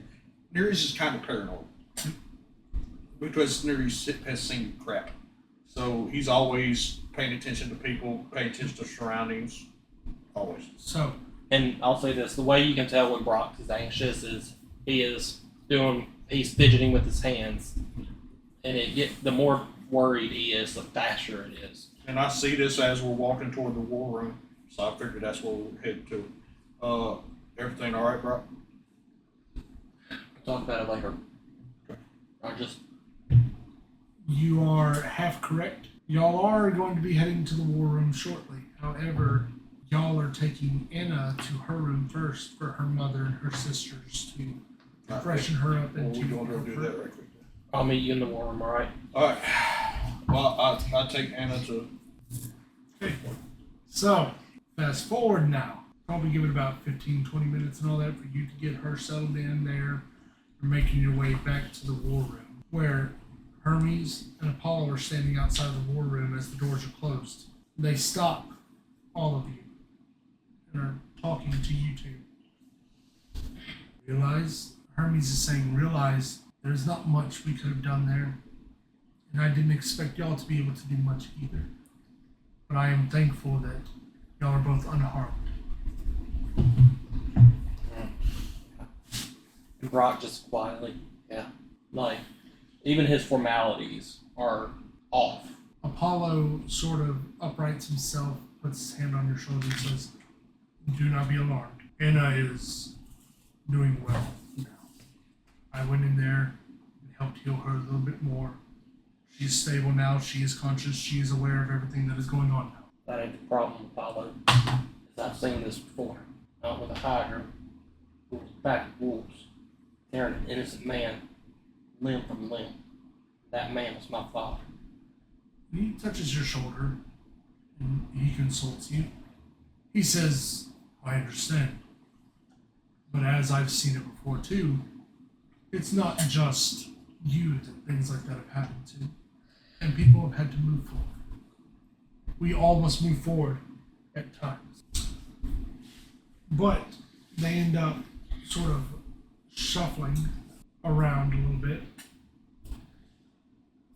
I gotta get, and Brock to himself out loud and goes, I gotta get some better weapons. As the war room doors open, when Apollo and Hermes open them for you, you notice that all of the gods are sitting around a table. In the middle of that table is a picture-perfect view of the world in its entirety. There are marks on that map, read red, some marked white, some marked yellow, some marked green. So, as y'all are standing there, these gods and goddesses are sitting around the table. You now see that Hades has returned. And in a spot right behind his throne stands a really lanky figure. That lanky figure has horns. Looks sort of like a younger version of Hades in a way. Tacked out in darker clothing and tattering. And is just patiently waiting behind Hades. You also notice behind Zeus stands his son Hercules. Hercules is standing there hand on sword, complete gold-plated armor, complete golden hair, chiseled features, and looks like he would be ready to strike at anything and everything that immediately goes towards Zeus. Sort of like his bodyguard, in a way. Zeus looks up. We've saved you to a seat. And he points to the seats that are at the other end of the table, the other side of the round table, where the earth stands still. See, I'm half horse, so I can't sit down. So I don't want to. So do what you gotta do to move that seat. And when I notice Hercules, I yell out his name, Hercules. Hercules looks up at you. We got nods. We got business. Take care of. Hercules nods, and then he stays quiet and looks back at his father. Zeus looks up at him, turns back, and says, please. Ares, Apollo, Hermes, Athena, Hera, all of them are sitting down now, awaiting for y'all to arrive at the table so that we can discuss further plans. Brock calmly, well, as calm as he can, sits in one of the chairs. Who's on his left? On his left is Hermes. The order of the round from where Brock sits will be Brock, Hermes, Athena, Aphrodite, Poseidon, Zeus, Hades, with whoever it is behind Hades. And you've got the other gods making up the rest, all the way up to you, who's now sort of used his hooves to throw the chair aside and to step up to the table. To make light of the situation, Brock's gonna try to put on a mask and look at Hermes and go, couldn't deliver that one fast enough, could we? Hermes is gonna look over and be like, ha ha, very funny. Shut up. And And just look back forward. Zeus stands up. Gentlemen, you have to realize now, things are more serious than we could have imagined. Which is why I have taken the liberty of passing on 2 more adventurers to travel with you 3, including Ida. He's going to look over at Hades. Hades is going to stand up as Zeus sits down. Brothers, realize this is not to my liking, but nevertheless, I have been asked by my brothers to do this. This is Zeres, my son.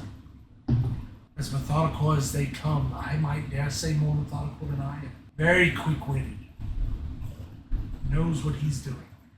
He's been in battles that unfortunately, Aphrodite, not even your daughter has. Nonetheless, he can carry himself. He will add to your group numbers that you could not even imagine. Then he proceeds to sit down. Zeres takes his step forward to address. Hello, everyone. Hello, everyone. I am Zeus. It's nice to meet you all. It's nice to meet you all. I'm looking forward to being with y'all. Y'all probably won't last as long as I will, but we'll see. Nerds just laughs. Does Brock have anything to add before we continue? Brock sort of gives you that look of disdain. And it's not really disdain, it's the inquiry. More or Kind of less. looking at him, Brock's looking at him more like a puzzle that he's trying to solve. Okay. Perhaps that puzzle could be because you're related to Hades. Perhaps that puzzle could be from exactly what you just said, and the fact that you were stating you could potentially be the last one. But, as you said, we'll see. And your 5th and final companion, Zeus stands up, hushes Hades and sits him down. Zeus turns to his right and says, my son Hercules will be going on this quest with you. I realize that some of you may have a past, so when we leave the war room, Anna will come and join you. All 5 of you will sit, talk strategy, talk about what you want to do. If you look upon this map, you will see the areas marked in red. Those are uncharted parts of this world that we have not searched yet for any of the missing artifacts. The white are rumors that we have heard that one of our artifacts may have appeared. Green is where you can go to supply anything you might need. And then the yellow is areas in which you need to be cautious of if you are going to visit said locations. Be wary of who or what you may run into. Those yellow areas, we do not know if there are artifacts, let alone if they have stayed there. Just know you have to be cautious. Zeus stands up, so do the rest of the gods. This meeting is adjourned. Our champions and our quest goers, stay here. And as they start to dissipate, Aphrodite passes by her daughter Inna, who now is recovered to the extent of being able to rejoin, walks in, and the five of you sit down. Does Apollo give us our potions and stuff? They're sitting in the table. Okay, so I'm gonna go ahead and put them in my pack. Okay. Add it. Uh, Let me know when you're ready, and Need I'll a tell you pencil? what you got. got that. All right. You got 3 regenerative potions, 3 potions. 3. Okay. 3 healing potions, All right. 1 elixir of death. The elixir of death will immediately kill anyone that takes it. 1. All right. And then 1 elixir of life, which will bring any deceased back. All right. So, Brock's looking at. Is it labeled with map? Yes. Okay. Brock, first thing he's gonna do is look at Anna and just smile and say, "I'm glad you're okay." Well, it's just all 5 of us in here now. Just all 5 of you. At this point, I will not be talking as any of the gods. I will be talking as Hercules. And the next thing Brock's gonna say is, "I'm gonna go ahead and say it now. I can't read, so I don't know what this says." You're just. I'll help you out. Anyway. Hercules, we done talking. Let's talk. Why did you leave me by myself to fend for myself at 12 years old? Well, it's that important to you, and you must know. It was not of my choice. It was of my father's choice. My father deemed that I was ready to come back to Olympus. I told him that I was fine where I was, but he said he was needing here in Olympus, and that there would be no other time to ever return to Olympus. To be amongst my father and to be amongst the other gods and goddesses to help whenever they needed me in the future, I decided to take him up on that offer because I could not refuse Zeus. Look, yeah, you left me to fend for myself. No help, no nothing. You were trained enough. I knew that even at that young of an age, you could take care of yourself. When you put Ares on his back several times, when you put me on my back several times, anyone who can do that is fit to take care of himself. I guess. We will be able to talk more about this on our quest. Right now, we all need to focus. One person here particularly that I want to know how the hell you got here amongst us. Xeres, last time I saw you, boy, we had a quarrel when your father decided to try and stick his staff through me. Are we going to have similar issues here? You test me in the wrong place, we might. Except mine might actually go through you instead of hit you. And as soon as you make that jump, you're done. You better watch out, Nevis. I'll get you. Brock too. slams his hands on the table. If we're gonna sit here and bicker like toddlers over a toy, then how about we take care of business and you 3 can squabble later?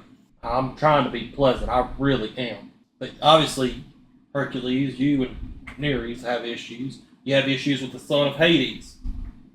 But the problem is that we gotta figure this out. The best way to attack this, and I might not be the brightest in the world, even I can realize that if you 3 can't quit your squabble, we might as well just ask the gods to kill us all. Well, unfortunately, the gods won't kill you all. They'll send Hades to do that. But what I can make for certain, and he stands up and starts pointing to the map. Anna, I believe you're familiar with Lena, Tayo, and Fashi.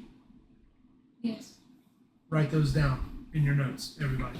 How you spell that first off? Leah, L-I-A-T, Leah, Where is L-I-A-T. L-I-A-T, Oh. Leah. Alright.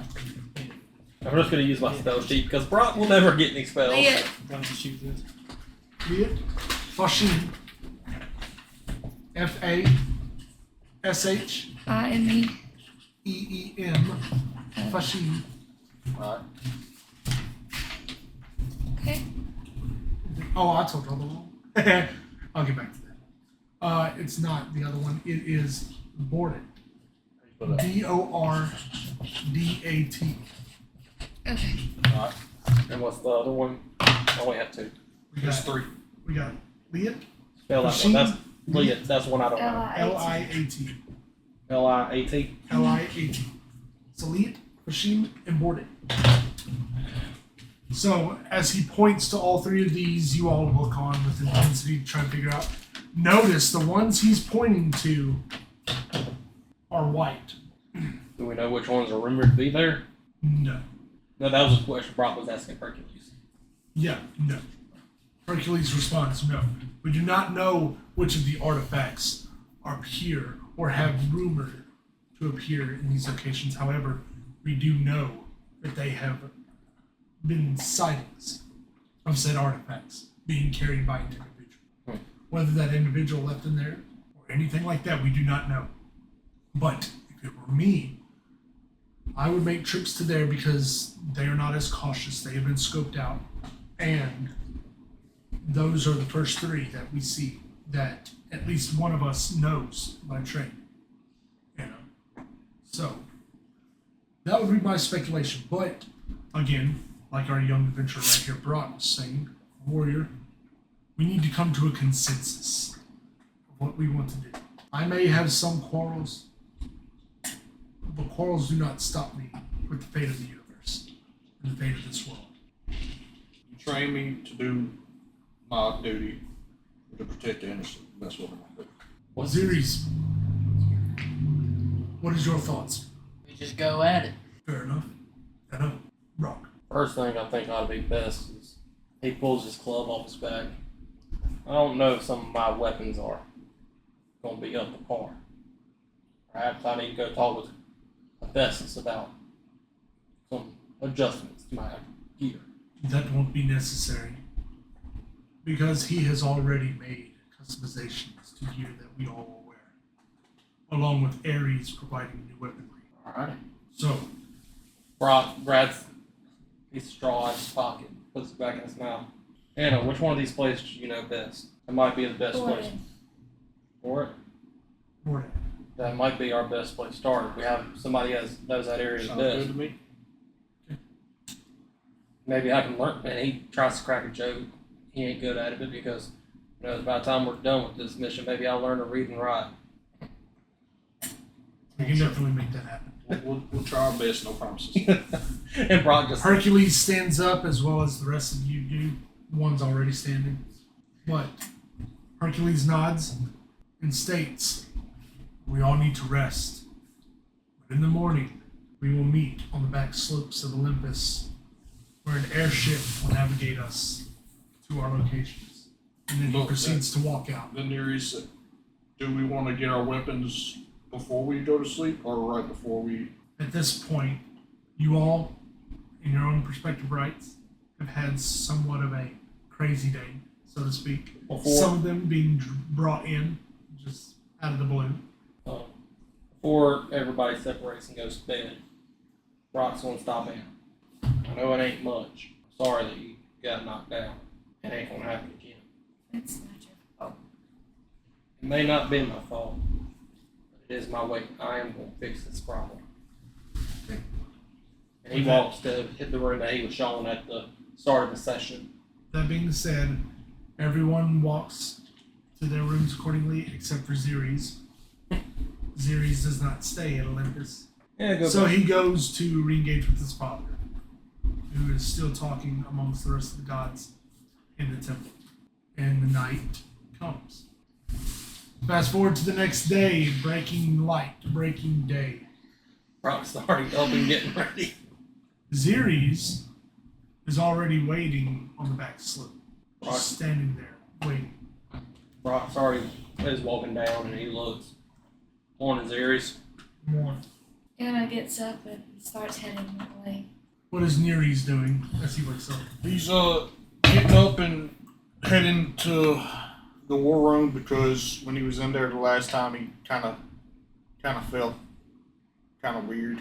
He's trying to figure it out. Okay. As you can see right here, back slopes of Olympus, right here. Y'all will be heading down through an entered staircase out into the waterfall right here, where there's a loading dock right here. When you reach that dock, you see a boat, but unlike this right here, the boat is floating in air. As you see this boat, as you're walking upon it, you're looking at it, a massive, probably 150 to 200 feet long, massive ship. And on the ship, people are loading up. You know, you've got the other gods and goddesses that are loading up food. They're loading up beer, ales, wines. They're loading up water as well, obviously, for y'all's trip. They're loading up armor that is gold-plated. Gold-plated is of a metal that y'all have yet to determine. Nonetheless, very vibrant, very strong, very straightforward. They're also loading up weapons. You've got more javelins. This time the javelins are gold. You've got great swords. You've got staffs. You've got one particular item which is configured sort of a smaller box, completely black, locked with the dead key. Beyond that, you also have bows that are made out of the finest wood from a wooden elm tree. The string on the back of it made of gold. Your arrows, made with the same material except the feathers from the back, are as light as any bird you've ever seen.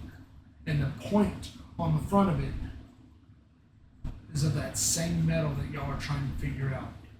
Not only that, you've also got great axes. You've also got daggers and axes. You've got a whole arsenal at your beat. Ares presents himself at the top of the ship and starts walking down the ramp as y'all are about to head up, and stops you for a second. Well, I don't think we did much for you, but what we did do, hopefully it will do you well on this quest.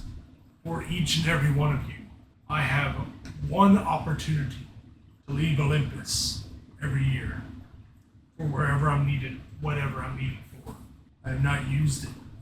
If you encounter anything where it is just too powerful, all you must do is yell, scream, call out my name, and I will hear you in Olympus. And I will come straight to you. Thank you, Aries. He nods, wishes you all well. Hercules, the last one to stroll up. Hercules yawns. So, are you ready? Looks around at each and every one of you. Let me ask this just out of curiosity. Is the meter around or not? Yes, sir, I'm ready. Let's go. With that, Hercules throws up his bag that he's got from his room, Brock just walks on and breathes in the air, and says, "Welcome to the voyage." And starts walking up the ramp. Brock ain't too far behind, and he goes and grabs that great axe and kind of checking the balance of it, trying to get a feel for it. And as you all are dealing with each of the fascinations that you have, the ramp is removed, siding's closed, and the wind takes y'all off. Nereus, you don't use great axe. And Brock's saying this out loud, Nereus, you don't use great axes, do you, Bubba?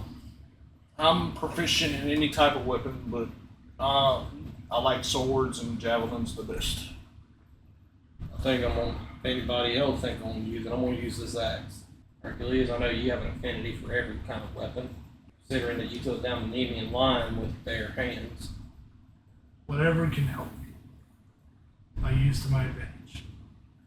Anna, Zeres, fellow gods, you have everything you need. Yes. Yes. Brock is like, you know how some people with weapons kind of like this. He stops midway and goes, "Let me get this straight. I thought you two were demigods. No. Y'all are full-fledged gods." Let me let you in on a secret. I address everybody as gods, including demigods. Because you never know the potential that one day you could be talking to them when they are. Brock, So, Brock kind this is of. out of respect. You ain't gotta call me a god. It's been weird because he's always called me that, and I'm just a centaur, so I didn't never get it myself. Well, I'll probably just be blunt. I'll probably just die as a farmer. That's be my fate, probably. So you think. And as the sail lights up with wind and the ship gets taken off through the air, you notice flying ahead a great many miles what looks to be a bird. But as it's sprawling through the air, going through the air, you end up noticing has many a head. Oh Mm. no. And that is where we end our session today. Ladies and gentlemen, thank you for checking in with Beyond Caliber. and the Voyage to Erebus, our first of many with the Olympian Chronicles. This is your host, your GM, your DM, whatever you want to call me. This is JP Lawson, and we'll check you in on the next session.